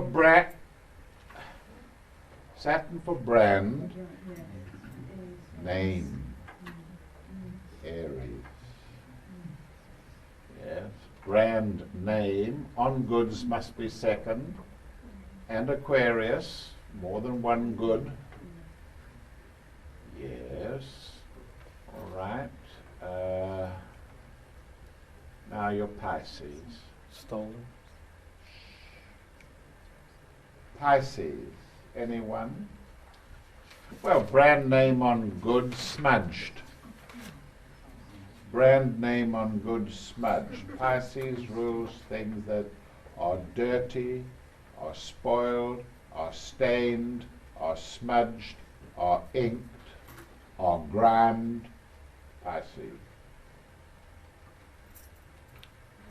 Very good. I'm proud of you. Right, next page, Lauren.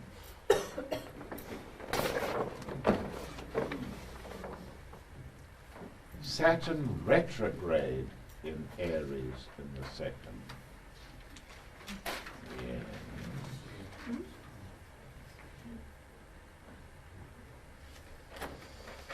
Why does the second house in number 1 now become freeze? Why not grips? Second house rules fists and gripping, and you grip the bottle to open it. But when it opens, the Taurus thing of gripping changes into Vulcan retrograde. When you've got a retrograde, especially when it's right at the beginning of the aspect there, it implies retrograde elsewhere. And so the Taurian factor there becomes freeing. The second house becomes freeing. It becomes dominated by Vulcan retrograde. All right, can you see that? Wait, it's a difficult one, but The that's out of the retrograde. picture. Number 2, retrograde in brackets. That's it. Frees himself from the national karma. Let's look at national karma.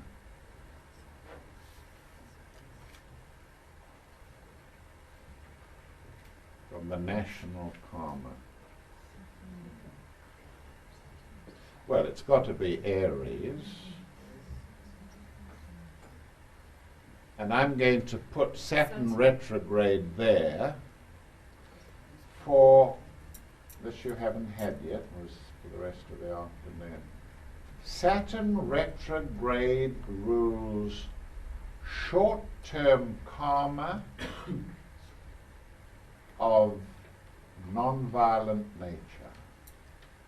So let me put it more fully.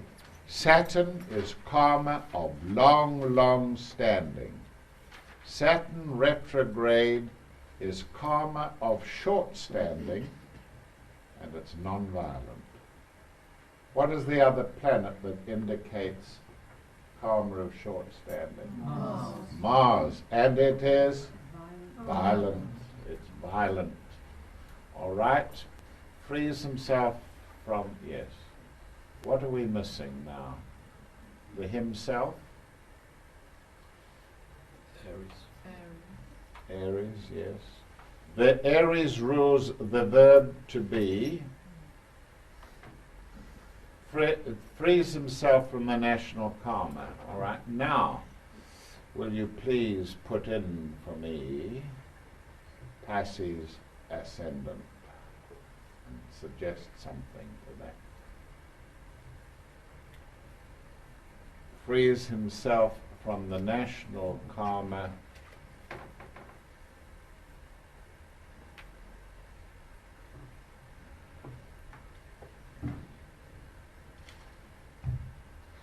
Something Piscean to do with national karma. From the imprisonment of national karma. Frees himself from the imprisoning nature of the national karma. All right, very good. The imprisoning, what's that? Pisces. Pisces is imprisoned. Pisces is imprisoned.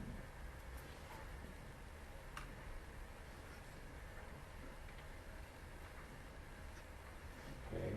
Number 2. Oh, what have we got left? Pisces, you haven't put the thing on the cusp up there long. Yeah. Pisces on the cusp. Pisces on the cusp, all right. Number 2, on his own, he's the big spender. On his own, he's the big spender. Well, there you are, that's a giveaway.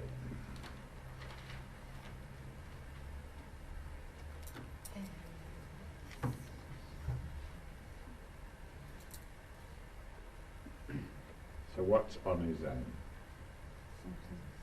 We had it only an hour ago. Get up there in the corner, dunce. Stands on his own, yes, on his own. And there's only one person, Aries. Very much on his own. Very much on his own. So put that down for number 6. Number 6, very much on his own. We'll build a new one up. Very much on his own. Very much on his own. Right, we'll come back to that. On his own, he's the big spender.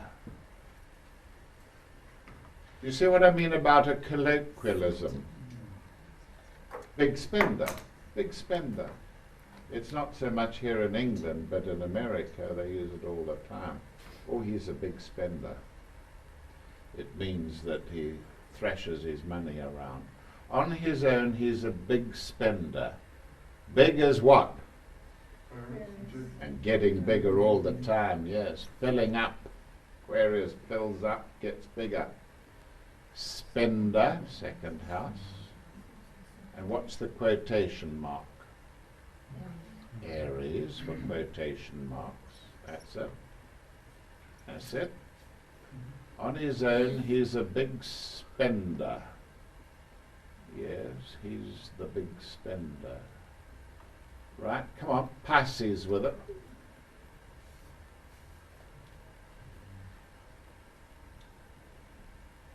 Secretly, he's spender. He's the secret. And it's his undoing. What about, Is it self-undoing? yes, it can be his undoing. What about on his own, out of jail?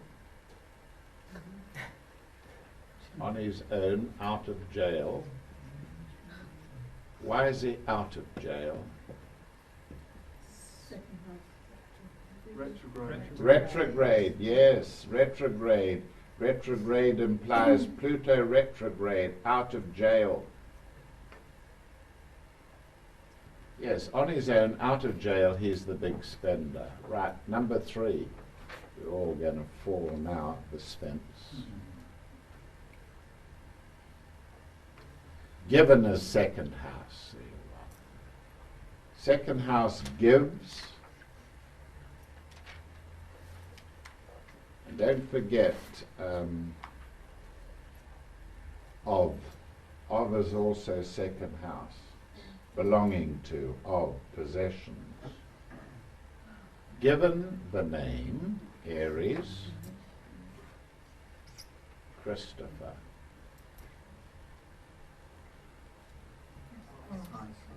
Cross, yes. 4 parts. Saturn. Oh, I must do this one for you.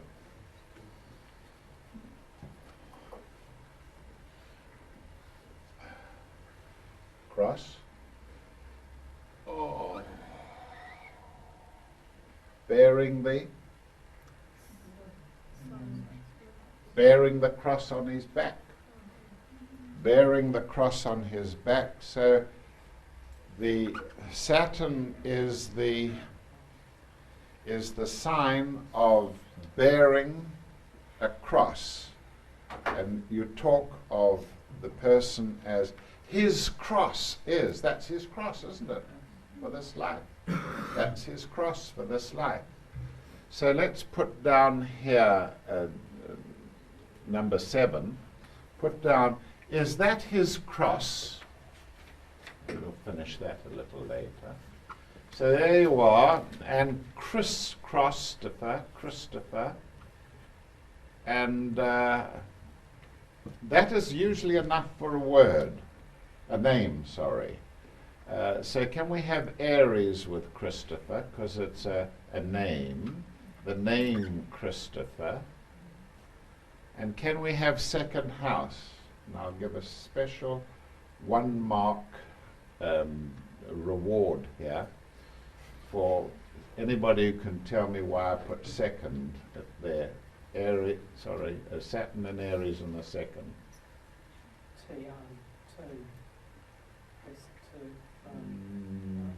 Half a mark. Because it was spoken, it was said, he was given the name.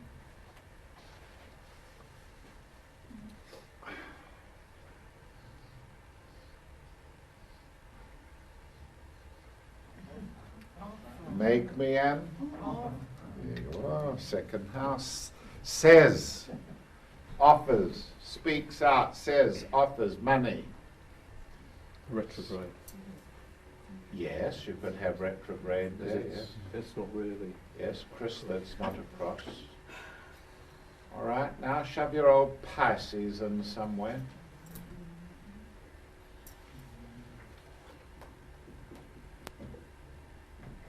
By the priest. Given the name Christopher after the saint.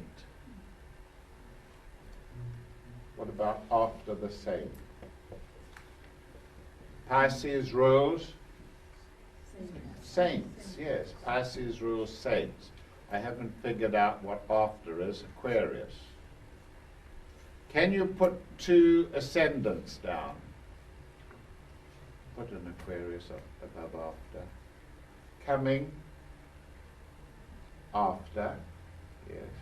Following Christopher after the saint. I, in the dictionary, put down where it applies both ascendants. You can have them both. They implies that they're in the first house. Implies that there's the first house, that you have got Aquarius on the first cusp and Pisces on the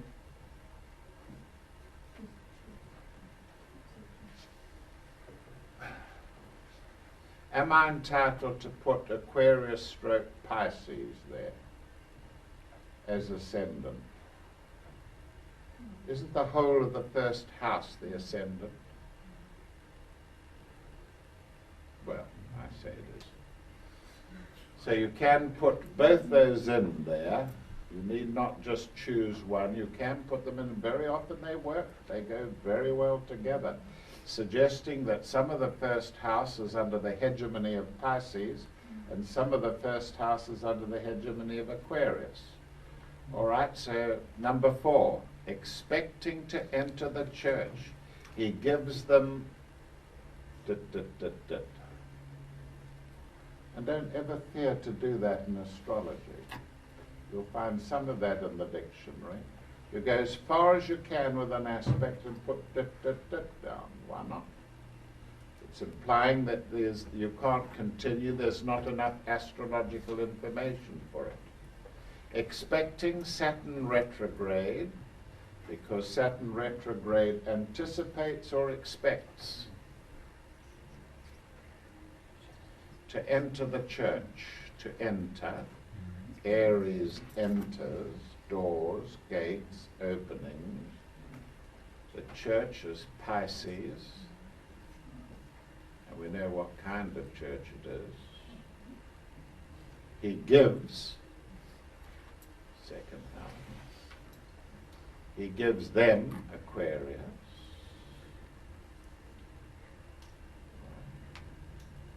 It's miraculous, isn't it?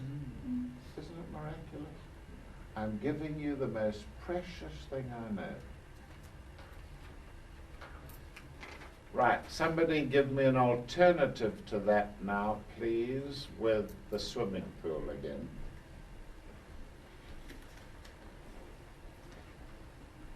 This?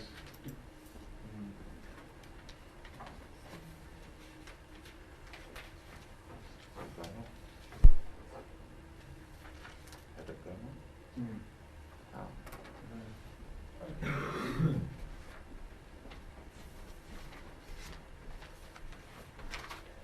Who would like to give me something there for the swimming pool?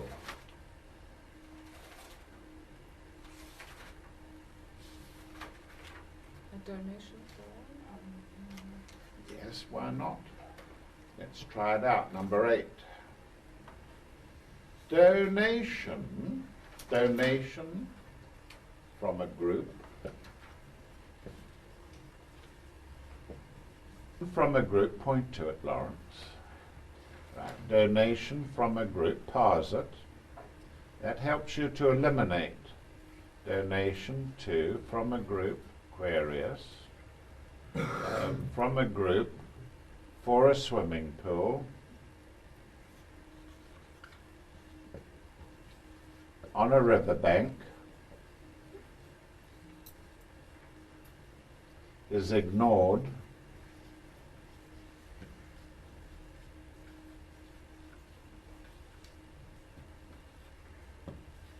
by the leader.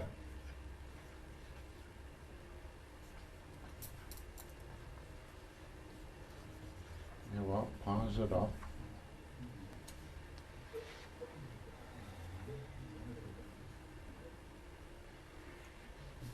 Riverbank, Pisces. Pisces rules riverbanks. Riparian means Pisces, riverbank, is ignored. Saturn retrograde, yes, by the leader Aries. Anything missed? Nope.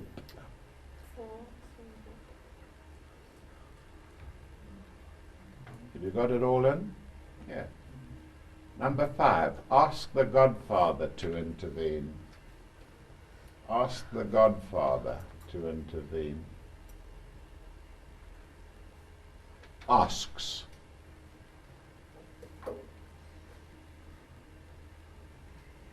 Mouth is open, asking. 2, asks the Godfather. Is he the father? No, he's a godfather. Saturn retrograde. Saturn rules fathers. Saturn retrograde, godfather. Why is godfather appropriate? Put Aries in with it. Throw it in with it. Saturn is the surname of? Surname of God. Aries is symbol of God. Yes. Ask the Godfather to intervene. To intervene. You might have to cheat here, Lauren. To intervene. Can I have a look at this?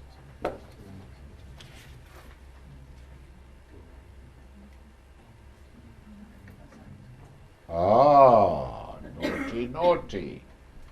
Naughty, naughty. It's got Earth conjunct Sun, which you Opposing. left out. Put it right at the for this one. For this one. Yeah. That was also part of the aspect. So, Earth opposition to the Sun. And where's your intervene now?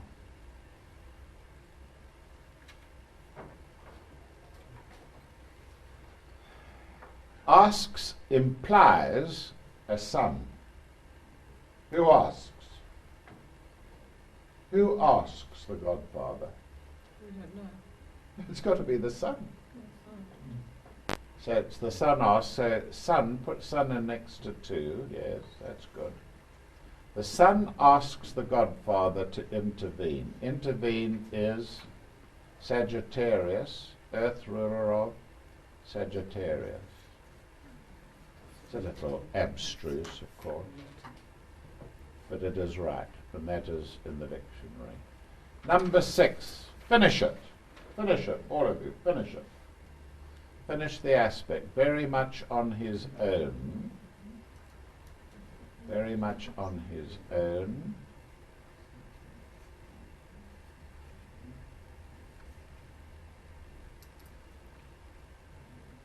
A bit of a recluse.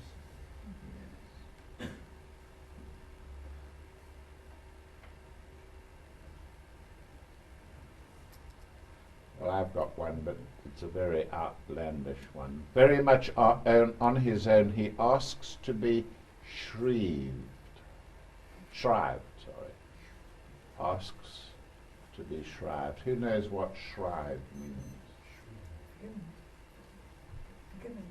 Forgiven, yeah. Shrive me, shrive me. Forgive me, forgive me. Forgive my sins for me, Father. Very much on his own, he asks to be shrived. Now you might have something else to put there. Where would you put Aquarius? For his sins, more than Very much no. on their own, they ask to be shrived. Very much on their own, they ask to be shrived. You said what? Shrived for his sins, Aquarius, a number, Right? series Yes. of them. That's All right. put it Series down. of sins. For his sins. Sins is Pisces stroke Aquarius. Many of them. Pisces rules sins. Sinning, dirtying. Sinning, dirtying, staining, cursing. Pisces. From the greatest depth to the greatest height, Pisces. And that's what Jesus did. That's the symbol of Jesus. To take the dirtiest, loathsome, and lift it to the highest. All right, number 7. Let's do number 7. Is that his cross? Well, it's got to be Pisces for it. We don't know, therefore we say is it? Is that? Can you put Saturn and can you put Sun and Earth in there as well?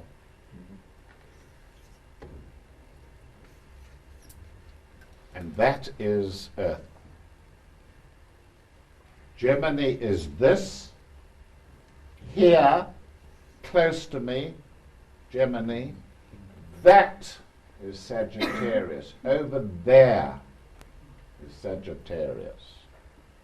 Is that his cross? Good. Cross.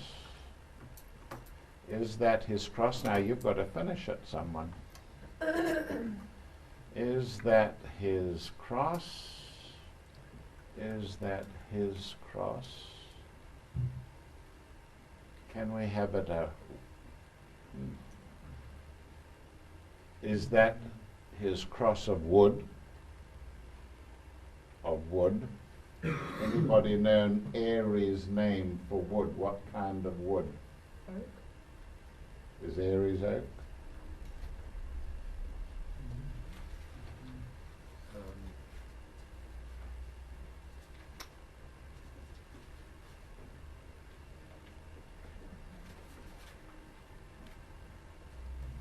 Something Aries.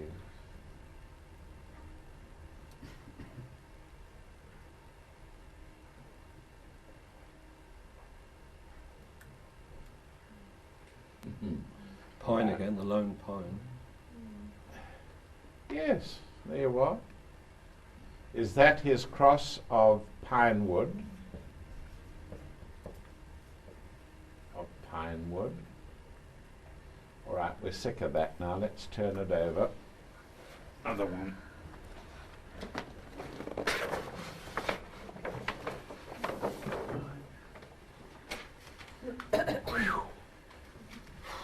Getting into big boys now, aren't you?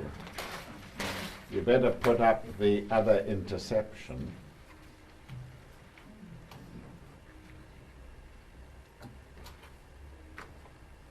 Running with the big boys now. Yes, there you are. Saturn, let's just say it out. Saturn intercepted in Aries in the second with Pisces on the cusp,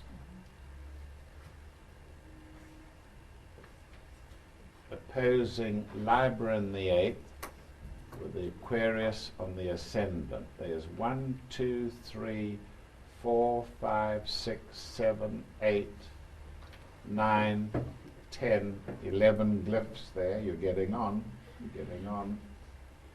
11 glyphs there. All right, pause it. Not yet.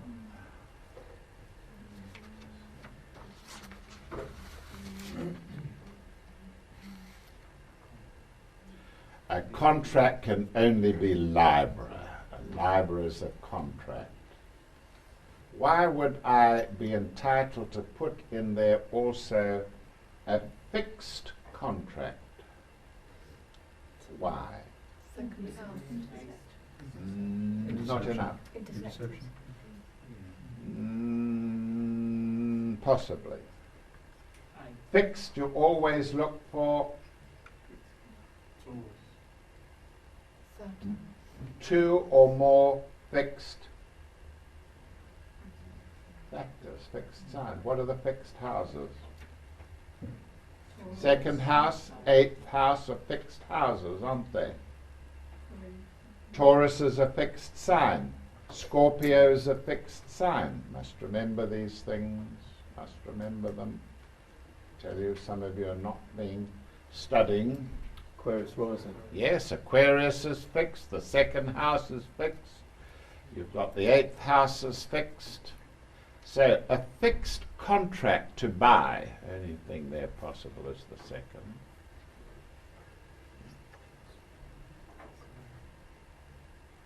To buy or to spend.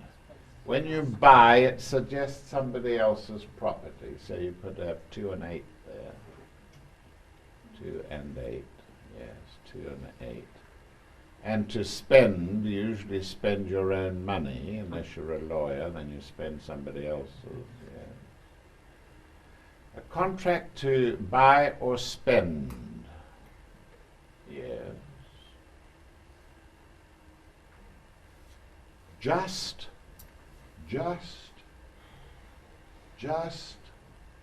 Libra, just. Libra, we could have the intercepted part of Libra if we wanted to. We could wipe the Libra out. The Libra is implied. So much. Aquarius in the first ascendant. Aquarius is so much. And no more. Well, I could only put an interception there for. You see, there's a lot of stuff here is implied. Now, where's the Saturn? The whole thing implies what? A restricting contract. So I would tend to come back there, I would say, a fixed and restricting contract. Is your pen all right, or do you want this one? A fixed and restricting Saturn contract. Never mind, we're getting on nicely. Did we leave anything out? Not really.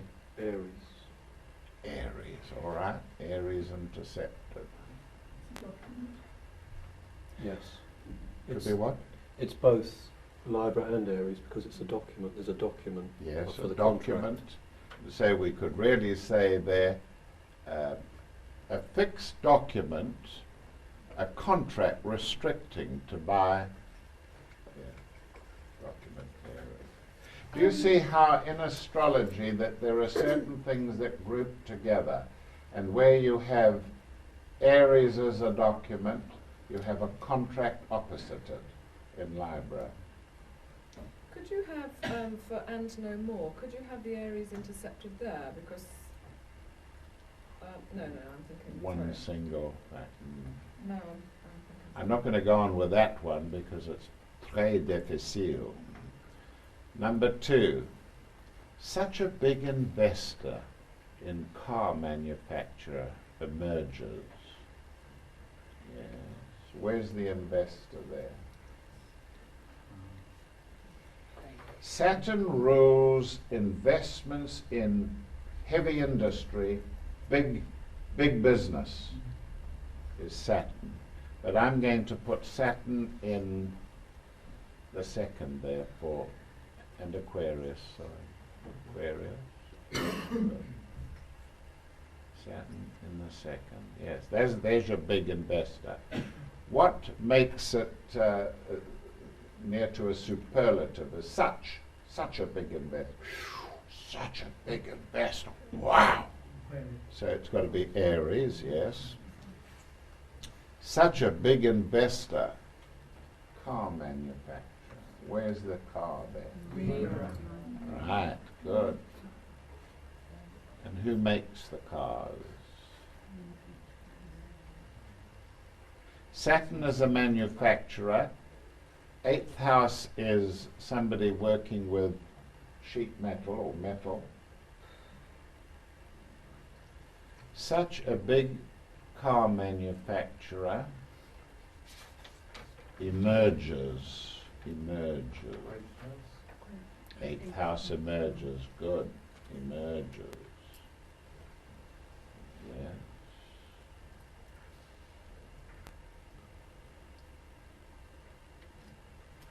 Well, I'll tell you a secret, that the longer an aspect is, when it's getting into 8, 9, 10, 11, 12, 13, 14 blips, it very frequently is easier than a shorter one. I won't go into that now, but you will find in the work that I do, I think this is a few days old now, but that's a triplicity. There's a, like that one up there.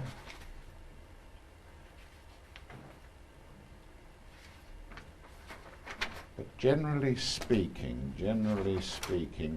it's the long aspects that fill the page or sometimes overlap. It's the long aspects that fill the page up. All right. Number 3. A friend thinks he has a permanent hold on you. Now, if that isn't true to life. A friend thinks he has a permanent hold on you. Yes, a friend, that's easy. All right, let's just hang on a second. Let's make it a little more complex. Let's have a long-standing friend. A long-standing friend. Yeah, use this one. That's all right. Long-standing. Right. Long-standing. Could have that as Aries, intercepted, long-standing. A long-standing friend thinks. A long-standing friend thinks. He thinks he has a permanent hold on you. Can I change that thinks, which comes from Aries, feels. A long-standing friend feels, which is Pisces. A long-standing friend has a permanent hold. Well, hold has got to be the second house. Holds you, grips you. And in fact, all the fixed factors in that are hold on you, Aries again. What about Libra there?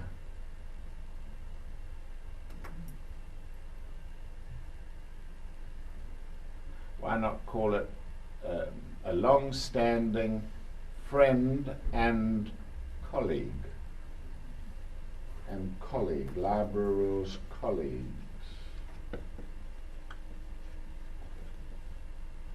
A long-standing friend and colleague, Libra, good. Feels he has a permanent hold on you. All right, guesses for what looks most permanent up there.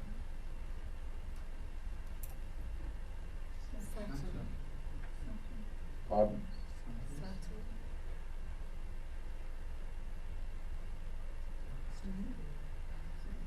Libra.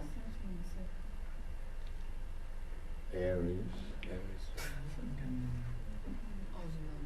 You've got to put intercepted on it. Yeah. That's very, very permanent. Goes on left, right, left, right, left, right, left. Permanent hold on you. Well, it's implied by the Libra. It's the intercepted part of it's the other partner. Yeah. You could say that, in fact. You could say, hold on the other partner. I'm sorry they're a little bit obscure, but when you put them in the dictionary, you've got to put them down in the kind of way that that you would give in a consultation, you see. It mustn't be too much like the cat sat on the map. We need a Saturn. All right, put it in. Who would like to put it in?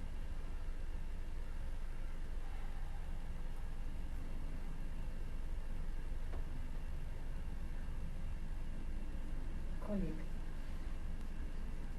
Professional. We've got colleagues.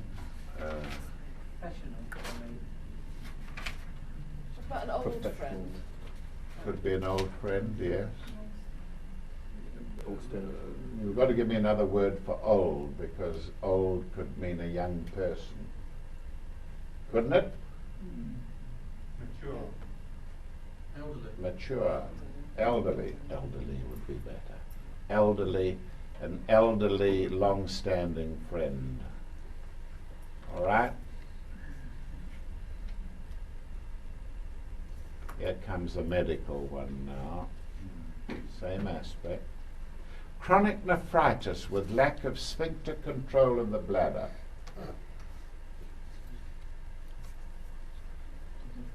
Chronic is Saturn. There's no argument about that. You've had that stuff down your throats all day. Chronic is Saturn.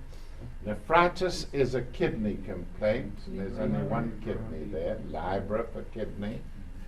It's an afflicted kidney. Yes. Chronic nephritis. What suggests the itis? What rules inflammation? Mars rule, and the 8th house. Inflammations. So that's kidney inflammation, nephritis. Chronic nephritis with lack of, well, you're going to have to use a joker in the pack for that. Lack of sphincter. What's a sphincter? Look at me. It's not a tube. It's a ring of muscle. So with a sphincter, put 2 down for muscle. Yes. I'll just see whether I had Sun and Earth in here. Which one was it? Libra? Go on, keep working at it. Larger clue. Go on. React, Lawrence. All yours. React. React.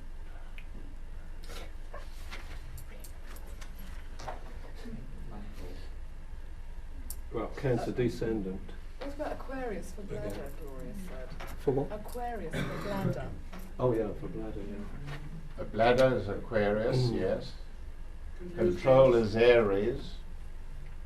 Could use the interception for lack of. Yeah.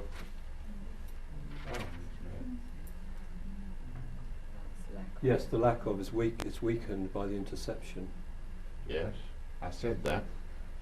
Don't forget, it's cheating a little bit, but the interception is the joker in the pack.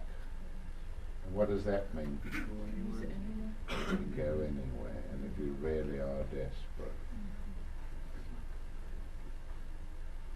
Chronic nephritis with lack of sphincter. Well, sphincter muscles, all right. I would like to have had Sun in there for a circular structure. A circular structure for sphincter control of the bladder. Yes, control of the bladder. Bladder. Well, it's all there. Let's try number 6 and build it around something. Try number 6. Building it around something. All right. I may as well use something here.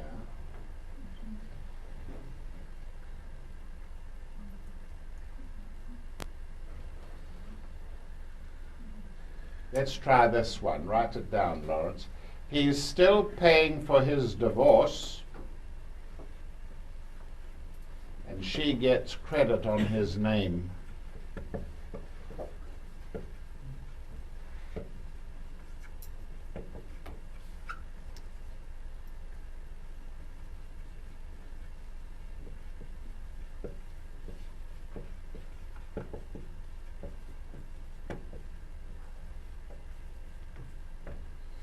All right, let's do the second half first. Credit on his name.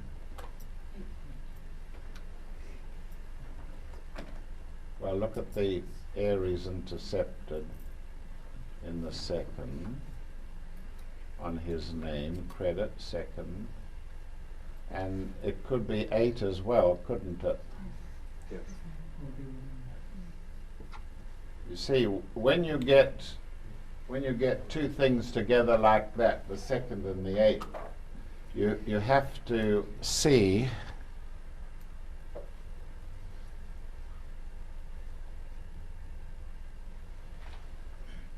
it as almost certainly having some financial factor about it when you've got 2 and 8. There's two kinds of money there. There's the money that is yours, and there's the money that is somebody else's. And that's what is certainly suggested here. He's still paying. Well, you've got that Saturn there is a long drawn out process. He's still paying. Does it suggest he's been paying a long time? Well, I would put the Aries in as well. Yes. Still paying for his divorce. All right, divorce is a legal contract, isn't it? It's a legal contract. Yes, for his divorce. I think you've got to put the 8th in there.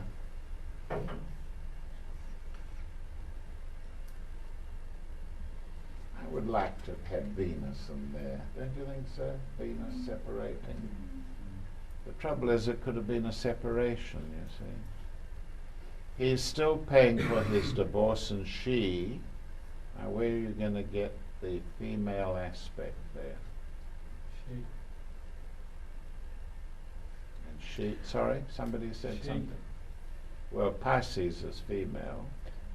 He's got Taurus on the cusp of the 3rd house, which is the separation, Oh, and she, the house of Venus. all right. How do you know that? Oh, Well, what? Oh, hang on. Good. Well done. Well done. Well done. So yes, he's quite right. You see, you go to the horoscope, and you see Aries is intercepted. Therefore, Taurus is on the cusp of the. Write it in on the aspect. Write it in on the aspect. No, in black. Where the 2 is, under the 2, put Taurus. That's right. Cusp. It's the other way, really. And 3. Okay. Taurus on the distal cusp. It should be, not the. no, proximal cusp of the 3rd. Oh.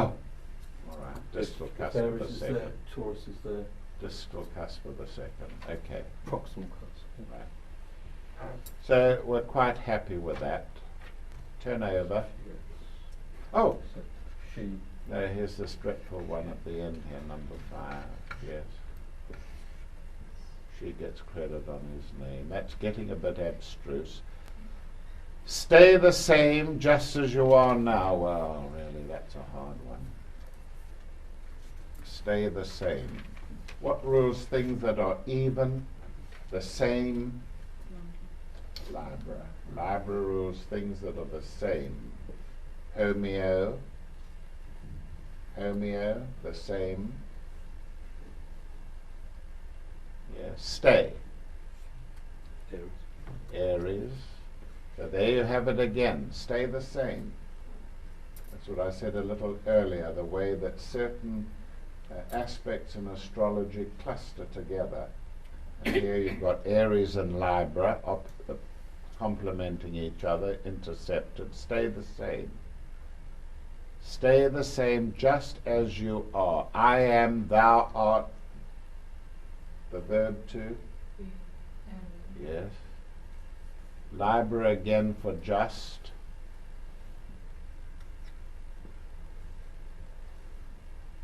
And now Aries again. And all the other fiddly bits there, including Saturn, which for Saturn I would do this.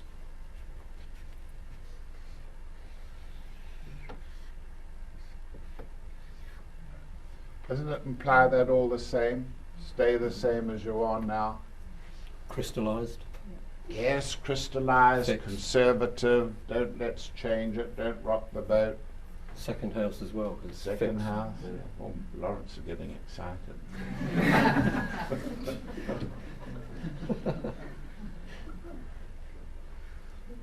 Righto.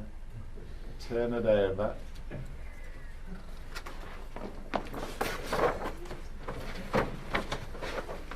Fifteen minutes.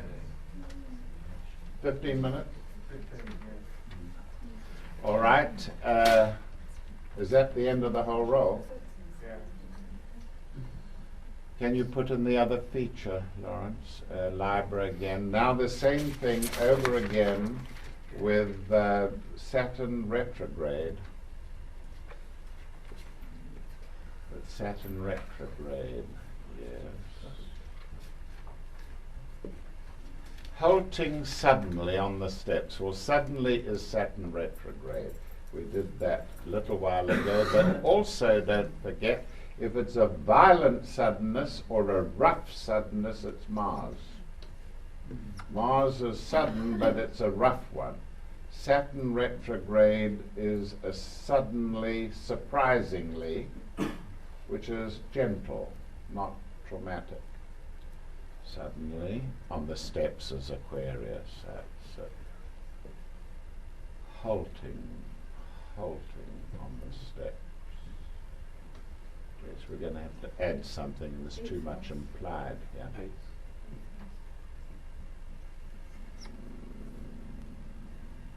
Yes. Halting, 8th house is more stopping, halting somebody. If it was halting somebody suddenly on the steps, put suddenly in, somebody in there, Marcus, Lauren. See how I'm lost. The moment I put my astrology cap on, I don't even know who he is. No, Lawrence, I mean, that's what happens. That's what you've got to cultivate. You put your astrology cap on. You walk out of the dining room where you've been entertaining friends, you put your astrology cap on, and nobody exists. Halting somebody, Pisces, yes. Halting somebody, 8th house, good. Suddenly on the steps, what have we still got to do? Number Aries. two.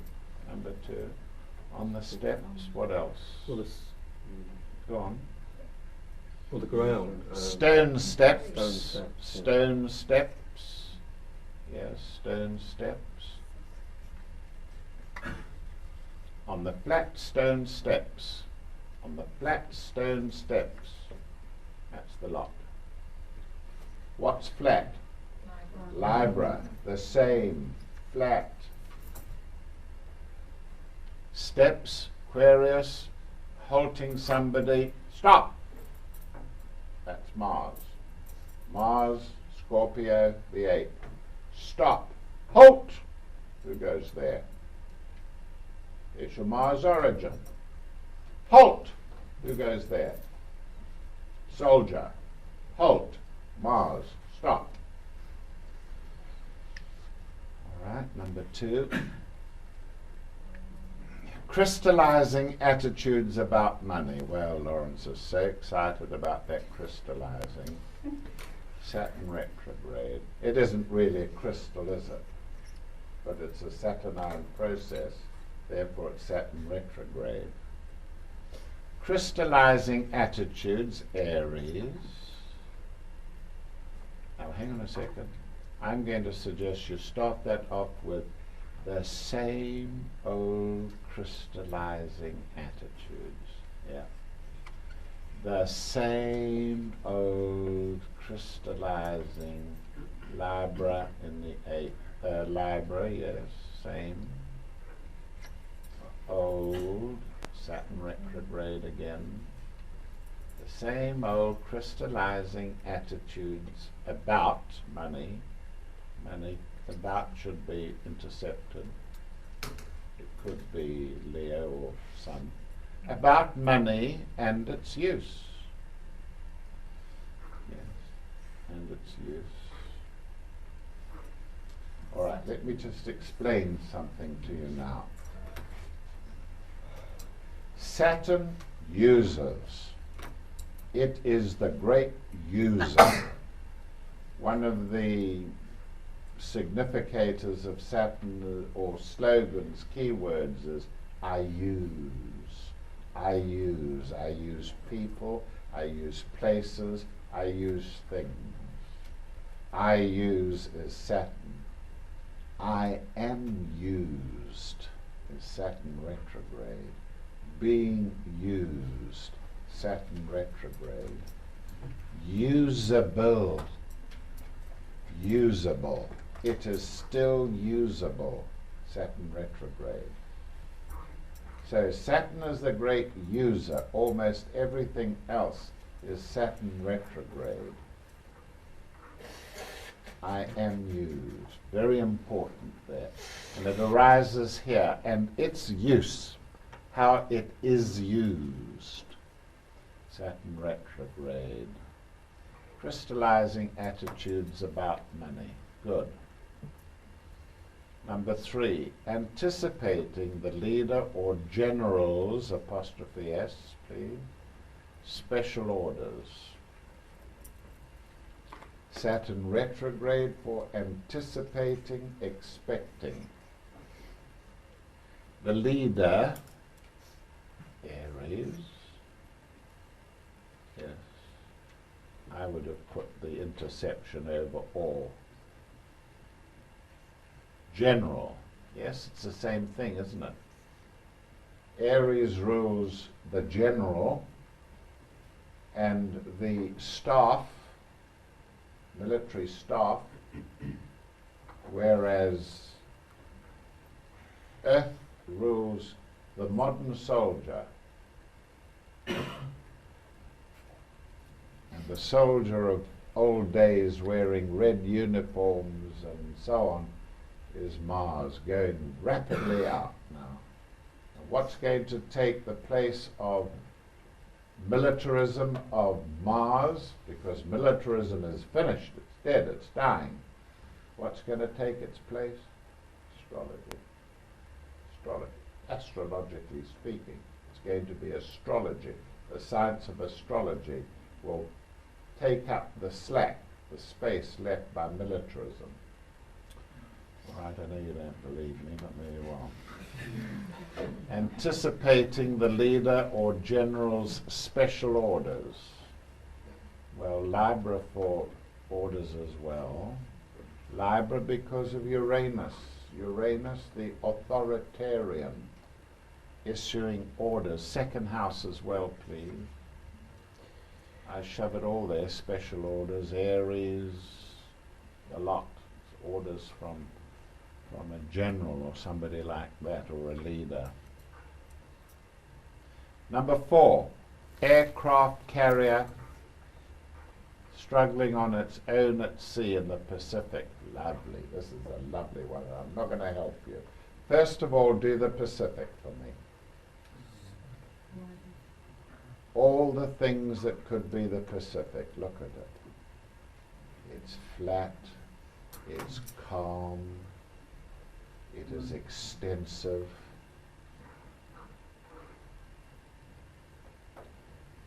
Isn't that Pacific lovely? Write them all down, Lauren. Aquarius, ascendant, Pisces on the cusp.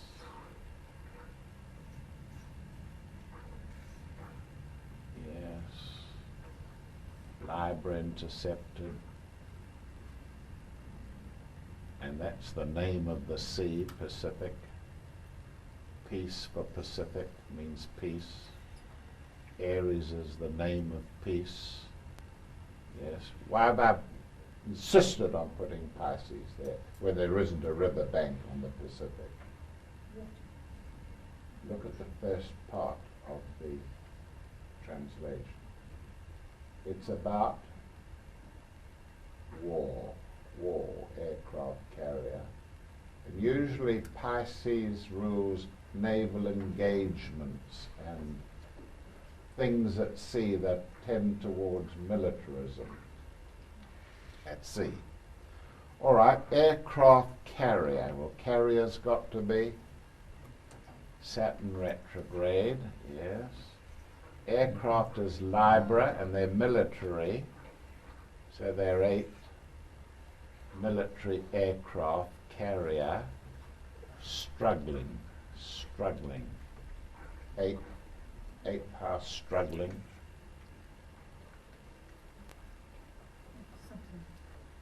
And it's Libra in the 8th for struggling. First of all, Lawrence. Oh, you can't do that, so it's all right.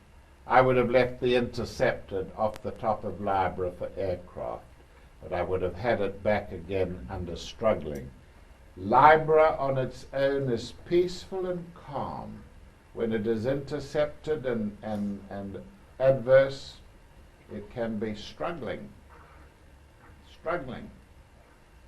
All right, Libra in there, struggling. On the wings of the aircraft. Yes, good. Aircraft. Yes, you could put their aircraft packed into a struggling. Aircraft packed into a carrier, struggling. Packing, Libra. Libra rules packing. Intercepted Libra, packing into. And as Lawrence has pointed out, aircraft being packed in with their wings like that into the aircraft carrier. Struggling on its own. Saturn retrograde, please. Pisces, that's it. Yes, okay. Yes, that's a good one. I like that one. Proud of that one. Right, let's make a number 6. We can end any time you like, Marcus. Just give me a... All right. Number 6.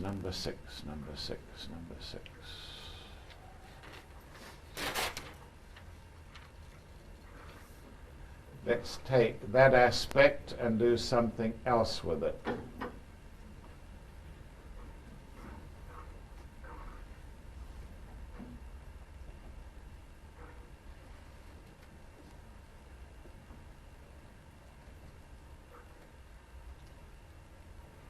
No, we haven't got time.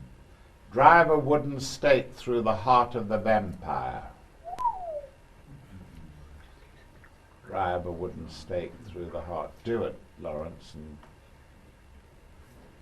Well, wooden. There's sun and earth as well with it. Sun and earth, there you are, you're rescued. Stake. Always remember the sun is in opposition to the earth in everybody's chart. Everybody's chart, yours as well. You've got to put it right at the top. I'll help you. It's all right. You can go on with it. Drive 8.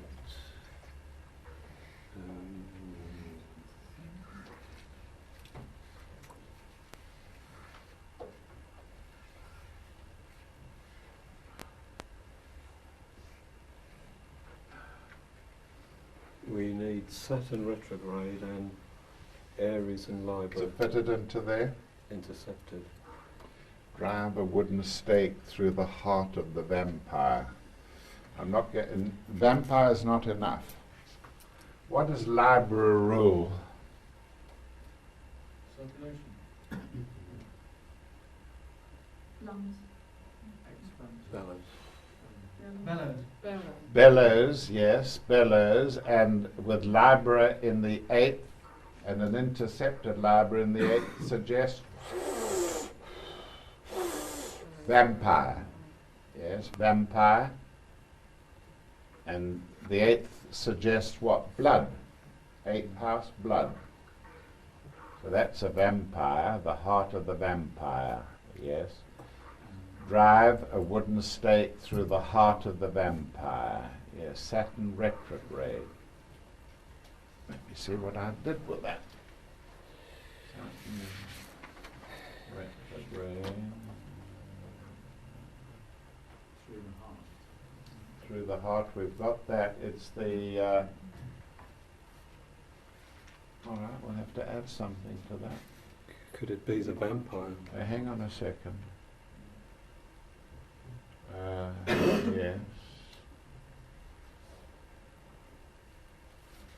The heart of the sobbing vampire. No, hang on. Make it the sobbing heart of the vampire. Sobbing heart of the vampire.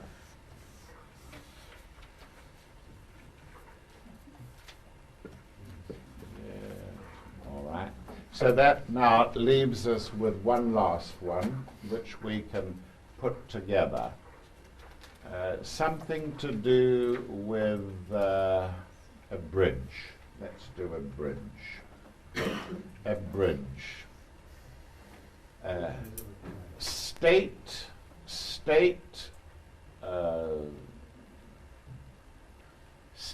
funds, put it down, state funds put aside, state funds put aside for for bridge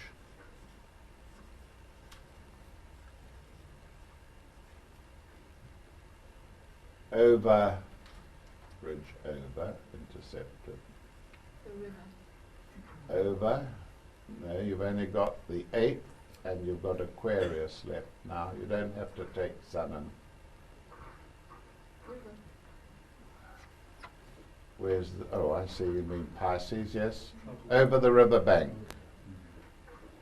over the river banks.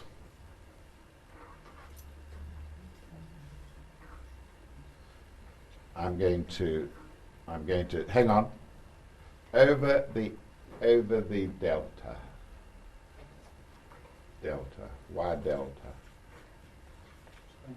Many rivers. Isn't that right? Delta. Many rivers. Tributaries. And what's the shape of a delta? That's it. State funds put aside for bridge over the delta. Cross the rest out. There what? There it is. Saturn retrograde. Put aside. Oh, put aside the Saturn retrograde, yeah. That's my pièce de résistance. So you can compose and you can read a chart. I've just shown you. You can compose and you can read a chart.